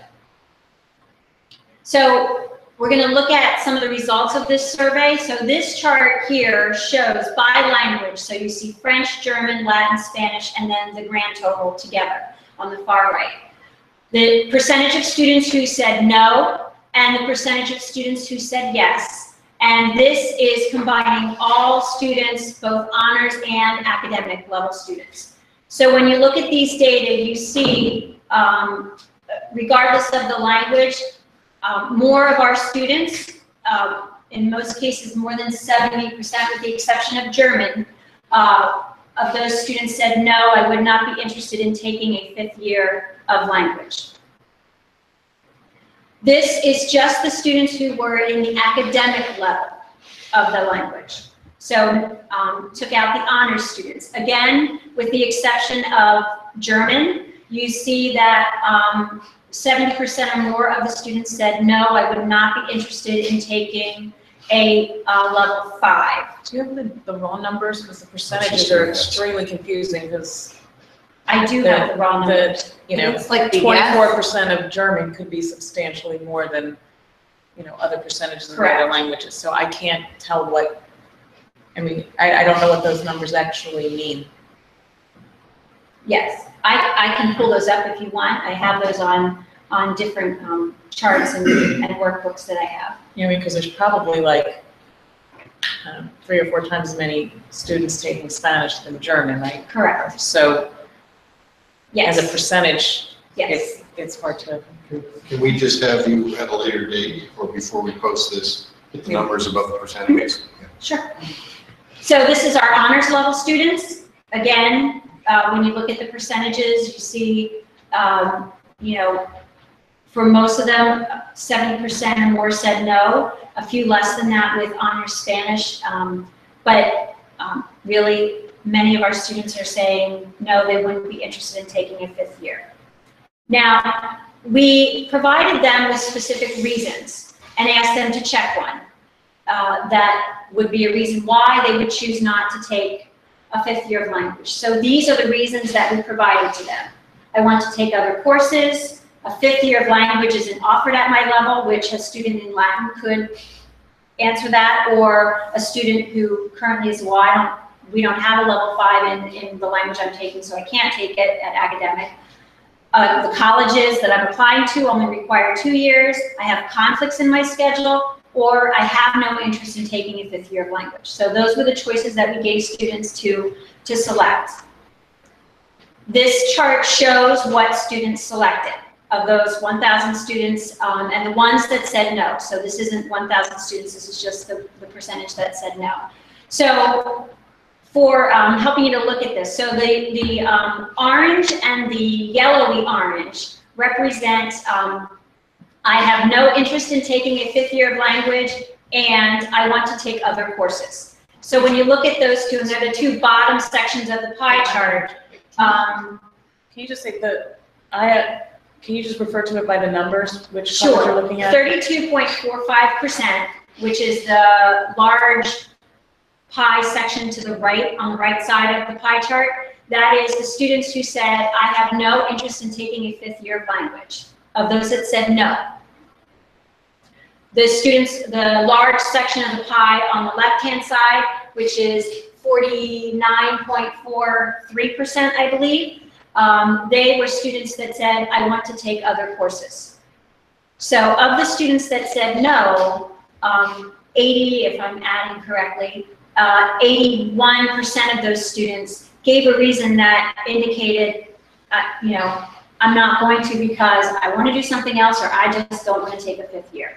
And then you have some smaller sections there. The small 4.03% of the students said I'll have conflicts in my schedule. And 4.4% of the students indicated that the colleges to which they are going to apply require only 2 years of the language. And then there was 9.69% who said a 5th year of language is not offered in my level. So it gives you a sense of the reasons they selected. I would like to have the raw numbers on that too. Mm-hmm. Or at least the total. Mm-hmm. Certainly. So this is a summary of the student comments. They were given an option to give a comment. It was not a requirement, a required field in the survey, so not all students provided comments, but these are some of the comments students provided. Many of the comments said, I plan to take AP. Several indicated they plan to take other courses instead of a world language. Some suggested that we look at other languages, that we start to think about offering other languages. And there were a few students that indicated they would be more interested if we offered an honors level. Like a non-AP. Yeah, non-AP but honors. And again, the purpose of this was looking at a non-honors level course, but this gave us some additional data and things as we continue to look at our programs of study. When they made the comments about other languages, did they offer suggestions of? A few did. There was the offer of the suggestion for Chinese, and I believe there was also a suggestion for Russian from some students. So this tiny little graph shows you, we looked at over a period of 6 years, the students who had a language as a level 4, so a junior, who did not take a level 5 as a senior. What did they take? What courses did they take? So this looks at by department and not by course. So on the far right, you see the bars that are the tallest, that's social studies. So the majority of the students that are not taking a language in their senior year, a lot of them are taking a social studies class, a science class. You see that math, which is sort of in the middle, is pretty high. And then you also see the health and phys ed columns are higher. The numbers below there are actually the raw numbers. I know they might be hard for you to read from the chart right here. But those are the actual raw numbers by year. But I will say this is a random sample of students because we're talking over all of these years. It's a lot of kids. So I did a random sampling of all the students who did not take a world language their senior year and what are the types of courses that they're taking. So we also looked at enrollment data. And when we looked at enrollment data, we really looked to compare from level 3 to level 4 in both academic and honors. And the reason we only looked at level 3 to level 4 is when you look at what our students are doing, the majority of students that this would impact would be students who take level 1 in 8th grade. So they would have level 2 in 9th grade, level 3 in 10th grade, which is where the point is they may make a decision that I'm going to drop the next year because I decided for whatever reason, I'm only going to take 2 years of a world language. So we wanted to look from 3 to 4 to see how enrollment data changes. We examined the data over 6 years. Now, I'll explain this chart to you, and this is French, and we're going to see the same exact layout of a chart for Spanish and German, and then Latin as well. Now, Latin will have fewer bars because we only have the honors. So you see here, if we look at the columns to the far left, where we have the green and the yellow together first. So that is academic level French French 3 to French 4. This column shows it's the same cohort of students. So 58 students in 1 year took French 3 academic. Of those 58 students, 23 of them took French 4 the next year. And then the orange-red combination is honors. So you see there across multiple years how many of our students shifted, or how our enrollment shifted from level 3 to level 4. So now again, here the numbers you're looking at here are actual raw numbers and not a percentage. So we can really get a sense, because we know we have some differences in numbers of students that take certain languages. But how do you account for the trend that in the honors and in the honors 3 and 4 have been increasing for those years? What's that attributed to? I don't know. I don't know that the data that I gathered would give me any insight into why our honors is increasing. Because I was doing a lot of counts and looking at our enrollments in our system. Because look at this year. Mm-hmm. Exactly. We have many more students taking honors French. Is this the same for German and? Well, we'll see. Yeah. Potentially, yes. And they don't want to have a blended class. So this is French. Now is German. And you see here, again, you know, our academic level German numbers are much, much smaller than our honors German numbers. But I think when we look at all of these data together, I think what's important to note is, I'll go back to the French as an example. So when we look at, now last year in regular French, so the far right bar columns, we lost about a third of the students. The year before that, from 16 to 17, so what that means is the kids were in level 4 in 16, 17. So the last column is our kids who are currently in level 4 this year in 17, 18. So the year before that, we see, you know, we've been losing sometimes close to half of the students from 3 to 4. In German, you know, we lose some significant students in the academic level compared to the honors level. Is German blended? Don't they do academic? We have some blended German and some blended French as well. Right, because I know a lot of kids in German, if they're in academic, will jump to the honors because they're all in the same Yes. class anyway. So That's correct, yes. So here are the Spanish numbers. And again, you'll see, you know, the green and the yellow show you the drop or the change in enrollment from level 3 to level 4. And then the orange is your change in enrollment from in honors, from honors 3 to honors 4. So you have the raw numbers, and again, you know, while it's a rough, a rough estimate, approximately, give or take some students, we're losing about 50% of our students from 3 to 4. Not consistently 50%, but it's relatively close to that. So you see that at the academic level, when you compare our honors numbers to our academic numbers, we tend to lose more students from the academic level than we do from the honors level. Now, I will say, when looking at these data, there are some students, and I say some, it's a handful of students who may have been, for example, if we look at the far right-hand side, I may have been in honors 3 Spanish, and I dropped to regular 4. So those numbers are part of all of this data, but again, they're small. It's a handful of students that make that kind of a shift, not very many students. There are students that go the other way too, that have taken regular, say regular French, and the next year I go up to honors. So we do have some of that movement, but not a lot of students. This is Latin, and again, because Latin is only honors, you only see 2 bars across the same period of years to see that, again, we do see some drops in numbers of students who are taking world language. So looking at what colleges and universities require and recommend.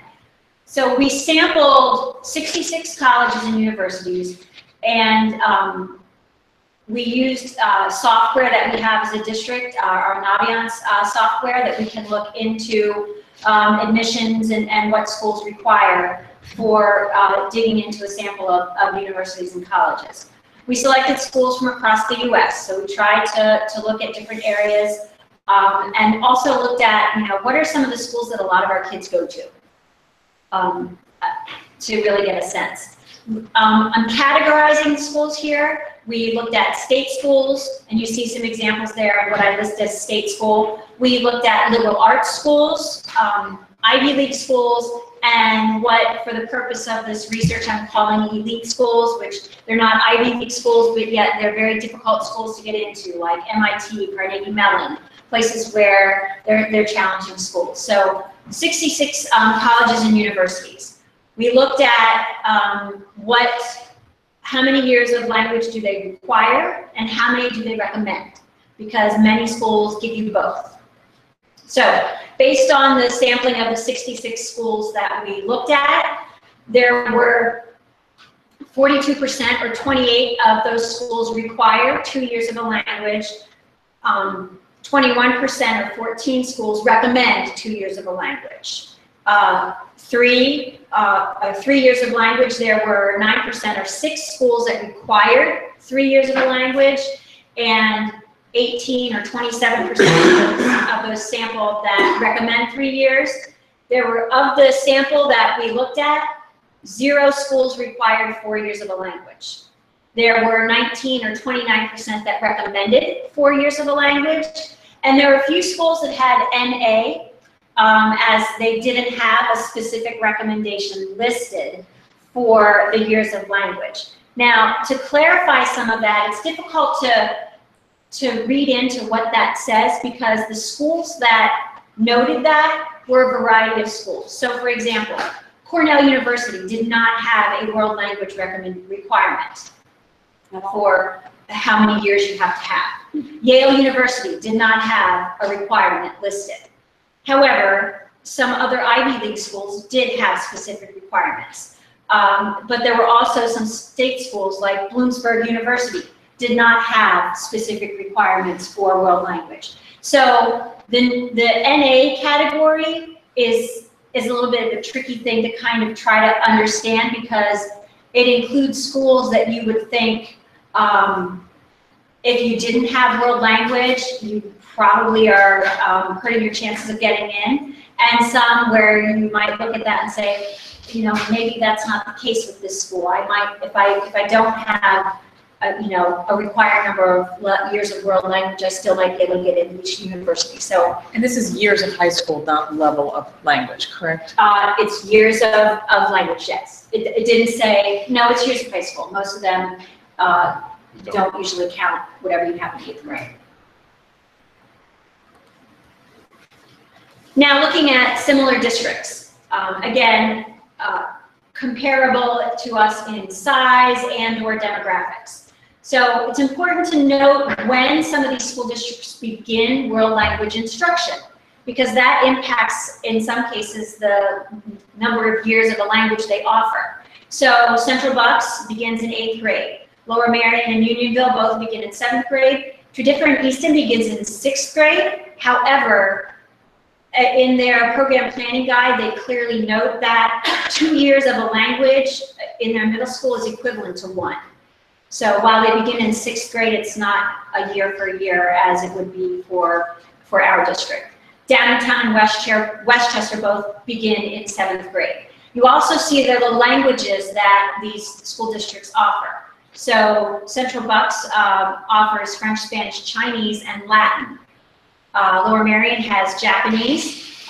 Westchester has Italian, and we see Downingtown also offers Japanese as well. So, and TE offers Chinese and Italian. So we have some of the districts that are comparable to us that offer some different languages than we do. Most of them all offer French and Spanish, definitely, and German and or Latin are pretty common. Now, looking at the years or the levels that they offer. So when we look at the comparable districts again, Central Bucks offers AP, honors, and regular. On the right-hand side, I noted in parentheses how many years of that particular level they offer. So AP 1 year, honors 3 years, regular 5 years, to give you a sense of what those numbers mean. So we see 3 levels. Yes. Central Bucks starts in 8th grade, that means they don't introduce honors until 10th grade? Is that how I'm reading that? I believe that is correct, but I would have to go back and look at their program guide again to see. And their 9th graders in middle school. Their 9th grades in middle school. Yeah. Thank you, Barry, I forgot about that. So you see here we have, some schools. Now Lower Merion, they have an interim level. That interim level is actually for only in Spanish, and it is for speakers of Spanish. So that's something that's a little bit different.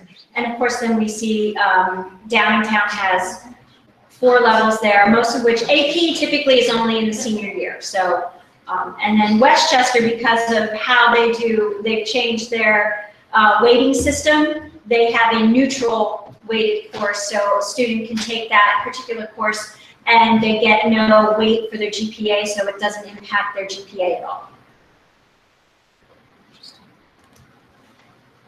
So, just a couple points about the similar school districts. Most of them that offer the world language in 7th grade do not offer all of the available languages that they provide in 7th grade.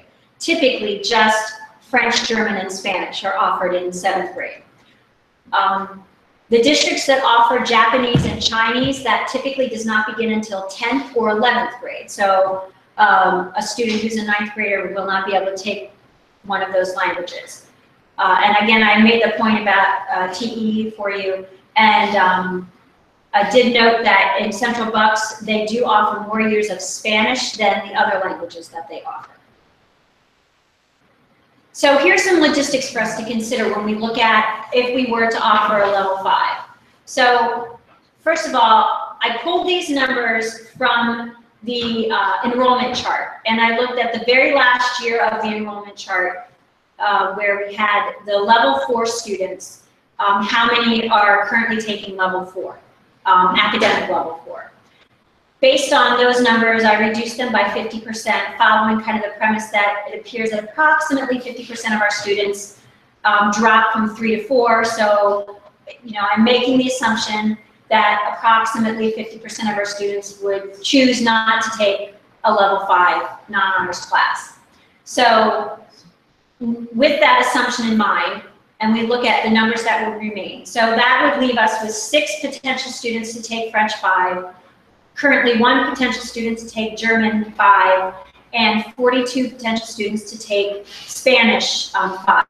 Now, that's district-wide. I will tell you, I do not know where the French and the German students are, but I did look at Spanish, and that 42 is relatively evenly split across the 2 buildings. When you look at that number of students that are in Spanish 4 in that number, relatively. It's not completely 50-50, but it's pretty close. Sorry, you said the 42 is split? Because I would say half of what we have just in South is 42. So if I go back to, I'm sorry, I apologize for scrolling back. So if we look at Spanish, so the current academic Spanish students, there are 83 students enrolled according to the data that we have here for this year. 83 students enrolled in academic level 4 Spanish. So I cut that in half to 42. Question, when you did the school action survey, the kids last year that were in academic Spanish 4, they obviously were done last year. Were they surveyed? The kids that are now seniors? The kids that are now seniors. No, we surveyed our current world language students. So that was 135 kids last year that had no choice but to be done, and they weren't even asked. That's correct. Okay. So looking at, just to show you where I would have gotten those numbers that I have listed there. So if we would follow that thinking, doesn't seem that we would have enough students to warrant running a French 5 or a German 5 academic. Potentially, we could see 2 sections of Spanish 5 non-honors based on just looking at the numbers. That would mean a possible 0.4 increase in staffing for sections of Spanish. Again, it would be difficult to combine French and German, not together French and German, but French and German 5 with French and German 4. The reason for that is because of what the actual level 5 course would be. And as was noted earlier, and teachers mentioned this as well, it would not be recommended to combine AP of any of the world languages with the non-honors level 5. It would be a completely different course experience. So understanding what a non-honors level 5 course would be like, the course would be a survey of cultures and countries where the target language is spoken. So it would be about learning more about that culture and that country while speaking the language. They'd look at the cultural aspects of the regions, would tie that in with some advanced grammar and conversation and writing. So knowing that, AP is a completely different course, and it would not be appropriate to combine those two together. And combining potentially 5 and 4 and 3, levels 5, 4, and 3 together would be challenging for teachers to do as well, to have students at such different levels in courses. So those are some logistics that we would need to consider. Additionally, this would be a brand new curriculum. We would need to invest time in writing a curriculum for that course and exploring selection of core resources, whatever those might be. The other logistic that we have to consider is what's the impact of this on staffing in other departments as well. So we look at adding a 0.2 staff, or 0.4 staff, excuse me, but what is it pulling those kids from?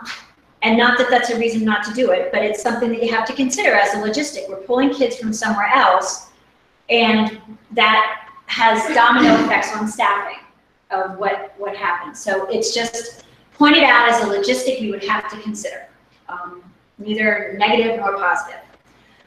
So doing a cost-benefit analysis based on these data and feedback. So a benefit really is that we have the potential opportunity for some additional students to take a 5th year of world language.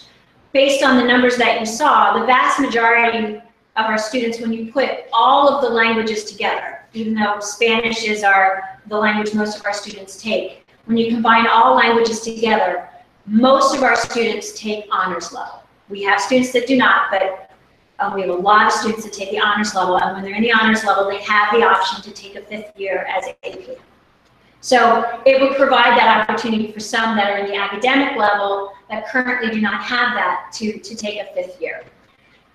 What are the potential costs here?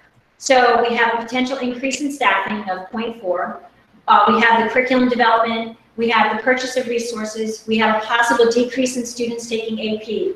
We have a possible reduction or elimination of French or German, because we would potentially not be able to run a 5th year in those languages, and that could have a detrimental effect on students wanting to take 5 years of a language and choosing, well, I'm not going to take French or German because there's not going to be a level 5 for me in academic, so I guess I'll take Spanish, which could end up ruining those courses or eliminating them and harming them. So it's a cost we have to think about. And there could be impact to staffing in other departments. So based on these data, my recommendation is that because of the feedback that we've gotten looking at the enrollment data, that we should not move forward with offering a non-honors level 5 world language. But I do believe that from this data and the feedback from the teachers that we should explore a broader view of world language, or broader review, excuse me, of world language, which would include incorporating exploratory at the middle level, and should we be looking at considering offering other languages. Now, I will say that at this time, with where we are as a district, exploratory at the middle level right now would be very challenging because we're in the process of consolidating from 3 buildings into 2, figuring out how to work the staffing of the folks that we have, and we do know that we've done a look at the middle school schedule, and the present middle school schedule, there is no room to plug exploratory world language into the current middle school schedule. And as a district, we've prioritized finding time for teachers to collaborate as professional learning communities and including intervention and enrichment time in the schedule. So that's important for us to prioritize that first and figure that out before we try to tackle exploratory at the middle school. So it's not something that we want to rule out, but at this time it's a little bit difficult to tackle that task. And should we consider offering other languages? It's something that we would need to look at. First of all, what would be those languages that our students would be interested in taking? Would we be able to find a certified teacher who can teach that language? And that might be one of our greatest challenges, is finding someone who could teach, whether it's Chinese or Japanese or Russian or Arabic, who is certified to teach in Pennsylvania. So that would be one of the challenges that we'd have to try to figure out how to overcome when it comes to offering other languages, and reaching out to some of our comparable districts that are offering some of these other languages would be a great place for us to start investigating that if it's something that we felt would be important for us to do. So, questions? Other questions than what you've been asking? One question that was pointed out by my daughter is, the high school schedule is, you are option starved in terms of number of courses you can take. I mean, we are not, the 50% drop off is not just because kids don't want to take another language. Correct. They don't have room in their schedules to do it. So, you know, if we're going to start increasing options, do we need to change how we teach at the high school level? I'm going to say it, block scheduling or something else to allow more options for our kids to experience these things. It really is, there are not a whole lot of electives you can take. Right. And that's a broader question that obviously is well beyond just world language. Absolutely. To really look at. And, you know, whether it's block scheduling or, you know, different lengths of class periods that allow you to have more periods in a day, something that, you know, when you look at particularly research on block scheduling, you can see there are benefits and challenges to block scheduling, just as there are benefits and challenges to the traditional high school schedule. So each comes with a trade-off. Yes, there are trade-offs. Absolutely. Right. Yep. So I'm throwing it out there, and then, you know, some of this reduction is not, I've got enough language. Some of it is just, I don't have room to take it. Absolutely. In all our courses. Oh, yeah. In all of our courses, Yeah, correct. So I'm not sure that stepping through that I would have come to the same recommendation, because I actually think that there was a lot of compelling information. 42, based on a guess, is a sizable number that tells me that this is a little bit of a gap. I'm really surprised to see how many school districts start world language earlier than we do. Of course, Well, many of them start middle school in 6th grade as well. So students have 6th grade, where, like, for example, and I'll speak of Westchester because that's a district that I know pretty well what their middle school is like, and Downingtown is very similar as well. Students are in middle school in the 6th grade, so they have reading, English and reading in 6th grade, but then in 7th grade, they don't have both English and reading, so then they start a world language in 7th grade. Because our middle school starts in 7th grade, our 7th graders have both English and reading, and in 8th grade is where a spot opens up in their middle school schedule to make space for world language, which is mostly why the districts that offer it in 7th because of their middle school structure. got it. I mean, I can only just say it based on my life experience in my professional life, and the advantages of multilingual abilities are tremendous, and the opportunities that are afforded to the people that I know that are fluent in other languages are extraordinary, and I think it's just the way the world is going. And I mean, I've said before, I wish that we could introduce world language in the elementary schools. But the data of, you know, I understand the structure of the middle schools, but again, I think this, you can look at it as an opportunity. How can we make this work? And, you know, is reading definitely required for all students, and maybe that opens up the options for an exploratory. But, 42 students, that's a sizable number of students. And the other compelling thing is what I heard is that in level 4, you're going from 7 sections down to 2. I mean, so that's an interesting factoid about what people are thinking about language, because the kids that really don't necessarily care about their language are the ones that are more likely to drop out after level 3. Once you get to level 4, because you've gotten past that 2 years in the high school, I just think that's an interesting thing. So for me, I wish that when we got to this slide, it would say, based on everything that we've seen, that it would be worth exploring at least in Spanish. I recognize that the numbers are not there in German and French, but I think the numbers are there for Spanish. I have 2 comments. I also agree, obviously, that I would like to see the recommendation be different for 2 reasons. One, I think that all of us understand and speak about our global society, but I don't see council addressing that in all the ways that they could. I think that we need to offer it.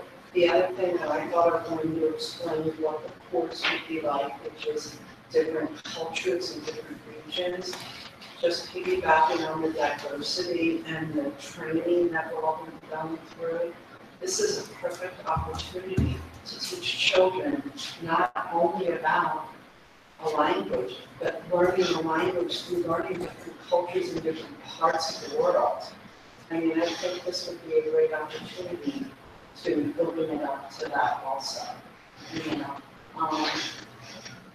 The other thing I would like to say also is, I know that you did a lot of work on the survey, and I think you did a great job. I guess everybody always has an opinion as to how you're going to treat it differently. My concern was twofold. One, I don't understand why we surveyed level 2.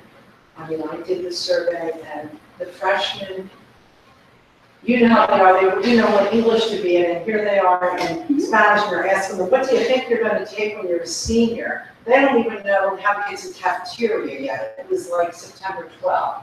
So I think that might have been valid if we do it later. I don't know if we do this survey later in the year, we'll see different results. I'm not sure, but it's already designed, might not be a bad choice. My other point, what Robin was saying is that every year I have many kids and parents that have written. In fact, one of my students wrote, I don't know if he was asking for your email. Did you get an email from him from Penn State? No. Okay. He's in Penn State now. He actually is a senior. He's a freshman at Penn State, and he was one that actually, I think, Valerie had written to you 2 years ago. You had answered him about making level 4 accelerated and an offer of 5. And he's at Penn State now. His comment to me was, he tested into Spanish 3. When he went to Spanish 3, they told him that they thought he was great and they wanted to move him up to a 200 level. And he said he felt that he couldn't do that because he didn't have that 5th year of the language. And he felt that he had that 5th year, he would have taken it, and that would have helped him going to college. Also, I had a few students come to me that I had last year in Spanish 4 because they heard about survey. So they're all coming down going, hey, there's a survey, we didn't have a survey. And they said, we could only survey who we have. I said, we really had no way, it would have taken forever to find out where all of you had gone and could be surveyed. So one of my students, and she has the letter, she wrote a letter stating that she would have taken Spanish 5 this year. She was sad that it was not offered, and she actually started signing the petition.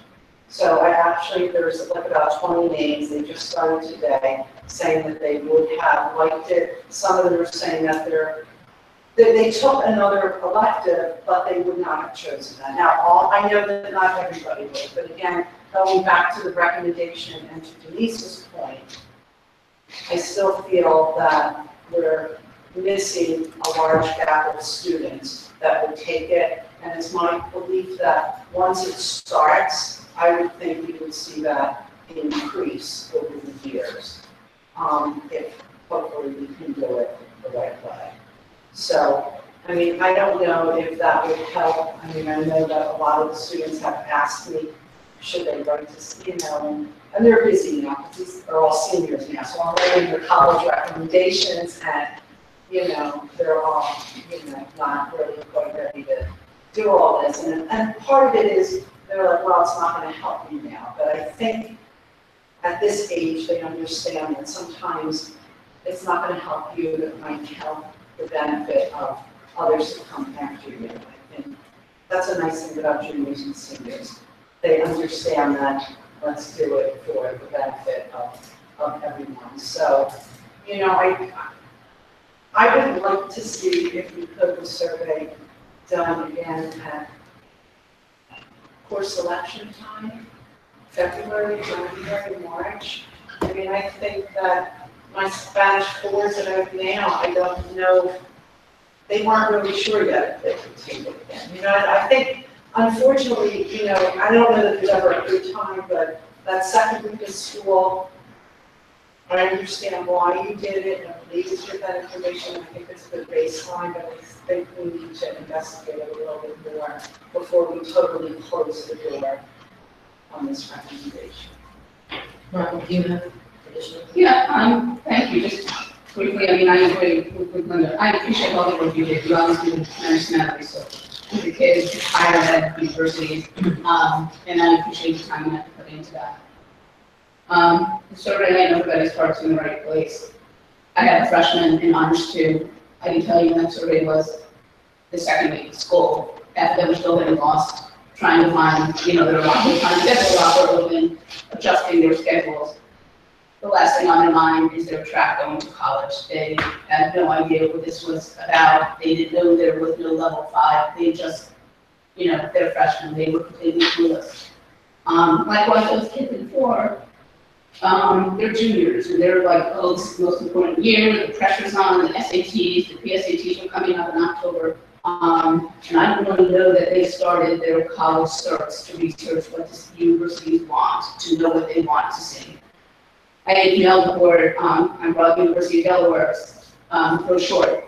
They require 2 years, yes, they require. They recommend 4 years with a notation that foreign language courses taken before 9th grade do not count. So I have a child who is very competitive for their honors program, but is at a disadvantage because he didn't have 4 years of high school. That said, as I feel an opportunity was just missed, that those kids in academic 4, 135 kids were not surveyed. And that was 135 kids that had no opportunity to continue in Spanish, and speaking Spanish, so that's what my son told. 135 kids had no opportunity to continue. Yet earlier we talked about offering accelerated filmmaking 2, when there's one class in each high school of 14 students. Nothing against the arts. I do believe it makes a well-rounded individual, and I believe they are important. But 14 students in accelerated filmmaking 1, and we're talking about offering accelerated filmmaking 2. And 135 kids last year in Spanish 4, academic 4, had no opportunity, they were even given a voice if they want to continue to thrive. I don't understand the teachers, they don't think it should be offered. Where is their opinion coming from? I'm just more curious that I work in federal law enforcement. I spent 4.5 hours today in the car going to investigate an alleged violation of federal law. Wasn't the most fun drive, but our agency, we feel we owe to the taxpayers. We investigate every allegation that comes in to see if it's credible or not, if there's any violation. I understand offering a new course would be an enormous amount of work. By research materials, but I feel we owe it to the students. You're saying student handbook, that, you know, courses are offered in each academic area, and it's possible certain courses could be canceled, closed, offered, you know, depending on enrollment or district resources. If we're going to consider accelerated filmmaking 2 for 14 kids, we owe it to these kids in a world language to offer a level 5. If the interest is not there in German and French, then I do think we should look at all languages, because they all are equal. Spanish has a higher enrollment, whatever reason the kids choose it. But the kids choose this, the kids should be offered that opportunity to continue, especially when you look at higher ed. Every single university out there is plugging, study abroad, study abroad, study abroad. And they're not all being in Australia, they're all over the world now. Would that give you an opportunity to perhaps, I don't know, I'm just speaking for the foreign language, do you ever think about, I say the same thing with an English course, put it out there and see who's willing to sign up for it. I mean, I know that is very difficult logistically because you need a teacher, you need a curriculum, you need a course, but have you ever thought about maybe just trying it to see, to give the kids the choice, give the parents the choice, at least have it there, because obviously when filmmaking may go ahead and pass and you may add that, and that's great, because I think the arts are wonderful. But so is English and so is language. And honestly, I mean, you need 4 years in English to graduate from high school. All of those college schools will save you, outside of MIT or Harvard, it's a tech school, will save you, we need 4 years in English. Do you need 4 years in math? No. Do you need 4 years in language? No. We recommend them, but you don't need them. You need 4 years in English. So did you ever think about giving the student the opportunity or the parent the opportunity to have it there available to them and see who chooses it? I think that's, we're trying to reach the needs of all the students. Isn't the motto success for every student? Which you want to give every student the opportunity, the best ability to succeed at the level that they feel is appropriate for them. That's all. So if you do filmmaking, I think you should do language and English. I would like to just tag on to that is that level 5 should not just be AP.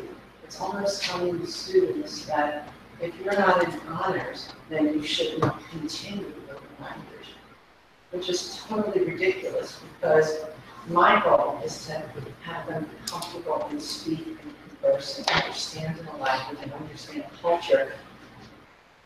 I'm not into the honors and the poetry and all that. But that's what a lot of the honors does is the books and the poetry, and that's great for the students that want to do that. But just because students don't want to do that, I think they're getting the wrong impression that they're not smart enough because they're not honors. And that's why I still have Barry and I go a little way back with this whole level 4. Level 4 of any language should be an accelerated rate. If we're going to give an accelerated rate to filmmaking, to super gym, to ceramics, to any of those electives, it's not in anyone's best interest to not have that when we're doing an academic course with this midterm and final and not giving that an accelerated weight by the 4th year. So unfortunately our district coordinator is not here tonight, but I assume that she would be willing to work on that. If you wanted to look into something more with that, I would be willing to help you because I feel that strongly about it. I don't know whether it could be done as a pilot program. I don't know, is that not? Well, I think when you talk about piloting a program, you're talking about piloting materials, not piloting a course. Okay. So, so that, you kind of have to be careful that you're not piloting a course. I got you. But I think that, all of your points are very valid, and I understand your thinking of wanting to give kids choice. And the challenge, and I think Mike kind of spoke to this a little bit, the challenge of the high school schedule is that if we offer choice for every single possible thing that we could offer kids choice for, we would flood the program planning guide with so many courses that we would probably end up not being able to run many courses or having students who wouldn't be able to get their first pick because there aren't enough students enrolled in the course that they wanted to take. So we're not going to be able to offer you this course. So now you have to pick something else. So it makes, while choice is great, it makes it a little bit more challenging when you have almost too much choice. Does it, and beyond a certain point, doesn't adding additional choices make the predictability that much more of a challenge when you're talking about staffing and those kinds of considerations? Because the idea of offering a course, trying a course, has a lot of appeal, but when you have to staff for that and the amount of time it is required to do that, I think seems to me a big logistical challenge. And that's part of, and Denise, I understand when you look at some of these data and how you're surprised at the recommendation. My recommendation is based on a broader picture of looking at all of this together. I would agree with you. If you look solely at the numbers of, we have 42 students potentially, I mean, based on my 50% assumption, that could potentially take level 5. So looking at that data, why wouldn't we offer that for those students? But when you add all of the other pieces in and you're looking at the, having to think about staffing and scheduling and the bigger picture of the entire high school experience, that's what led me to the recommendation being at this time not moving forward with offering a non-honors level 5. It's not lost to me. I understand all Yes. those variables, but we are talking about one class in high school, so Correct. it's not like a flood of things. I mean, I think it's Correct. a manageable thing that you could look at, and I really just think that from a curriculum standpoint, it behooves us to encourage world language. I mean, and to speak to the issues, I don't know who said it about, the counselor involvement, or being dismissive of maybe you only need 2 years, I just think that, we need to recognize, maybe everybody doesn't agree with me, but my position is that this is a really vital curriculum area that we should be encouraging and promoting and, exposing as much as possible, because I see it from the other side. As in my world, we're working for a multinational company, an international company. I see what those benefits are, and and ironically, I have a child who, no offense to South teachers, did not particularly love Spanish at South, and did everything she could. She did take it all 4 years, but did everything she could to try to get out of having to take it in college. Okay, so you need like a 4 or a 5 in the AP test. She gets a 3. She needed a 620 on the SAT2. She got a 610, and so she grudgingly said, "Okay, I'm going to take a semester of Spanish to satisfy my requirement in college." And whatever the magic was, she became a Spanish major and studied abroad in Spain and is fluent in Spanish and has opportunities because of that. And, it definitely would not have taken that path if she wasn't encouraged by us to continue on 4 years of a language. And so, I don't know, so it's obviously my bias because I see it, but the other piece of it is, I analyze data, and the data, to me, is pretty compelling to make the recommendation. So, but I do think it brings up, other things about, like, the recommendation to explore and do a more thorough look at this. It is curious that Latin has only a single level and it's honors. We don't have accelerated. I just think a much broader conversation is necessary, and I think that in the spirit of I'd love to see this promoted, certainly is what's pushing that for me. I just see so much benefit to it, and based on the data, I think there's interest.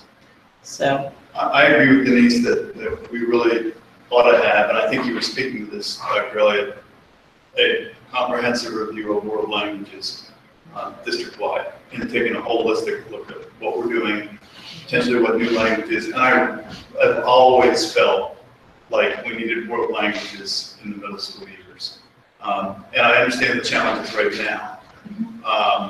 And so it's not going to happen in the next couple of years, fine. But as part of this review, I personally feel like looking very closely at middle school is an important part of that.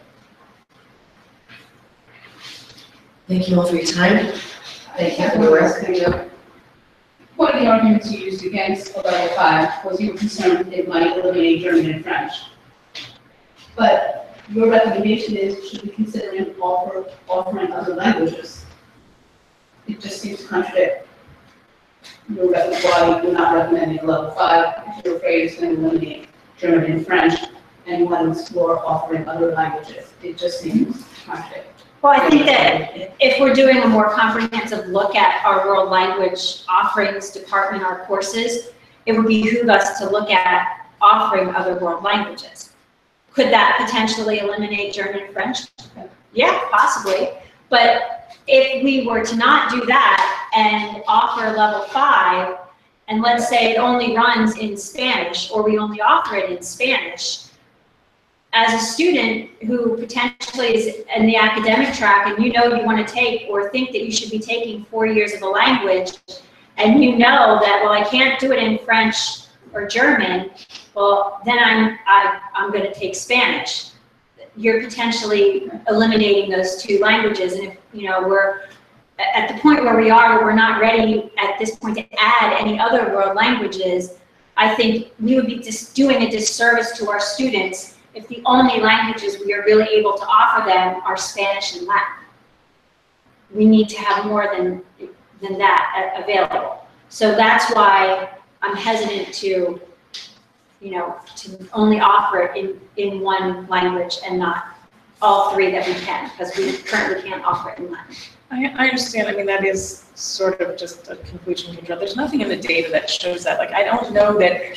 I mean, I think kids pick languages based on the language they're interested in. I don't know that they have that foresight to say, I want this many years, and even though I really want German or French, I'm just going to take Spanish because I can get that. I don't know. There's nothing in the data that is presented. You're right. It is not. So, there's nothing that in the data that says that is the case. There are students that do shift from one language to another, more so to Latin than French. Right. And that may be also because it's offered only in honors, which is an interesting thing too. Yes.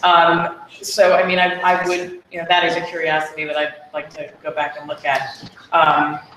But I'd like to keep the focus, these conversations going, even if it's not moving forward now. I think this is important. I think the interest will continue. I think it behooves us to focus on this because we know that it will prepare our kids for not only college, but what is beyond. Thank you, everyone.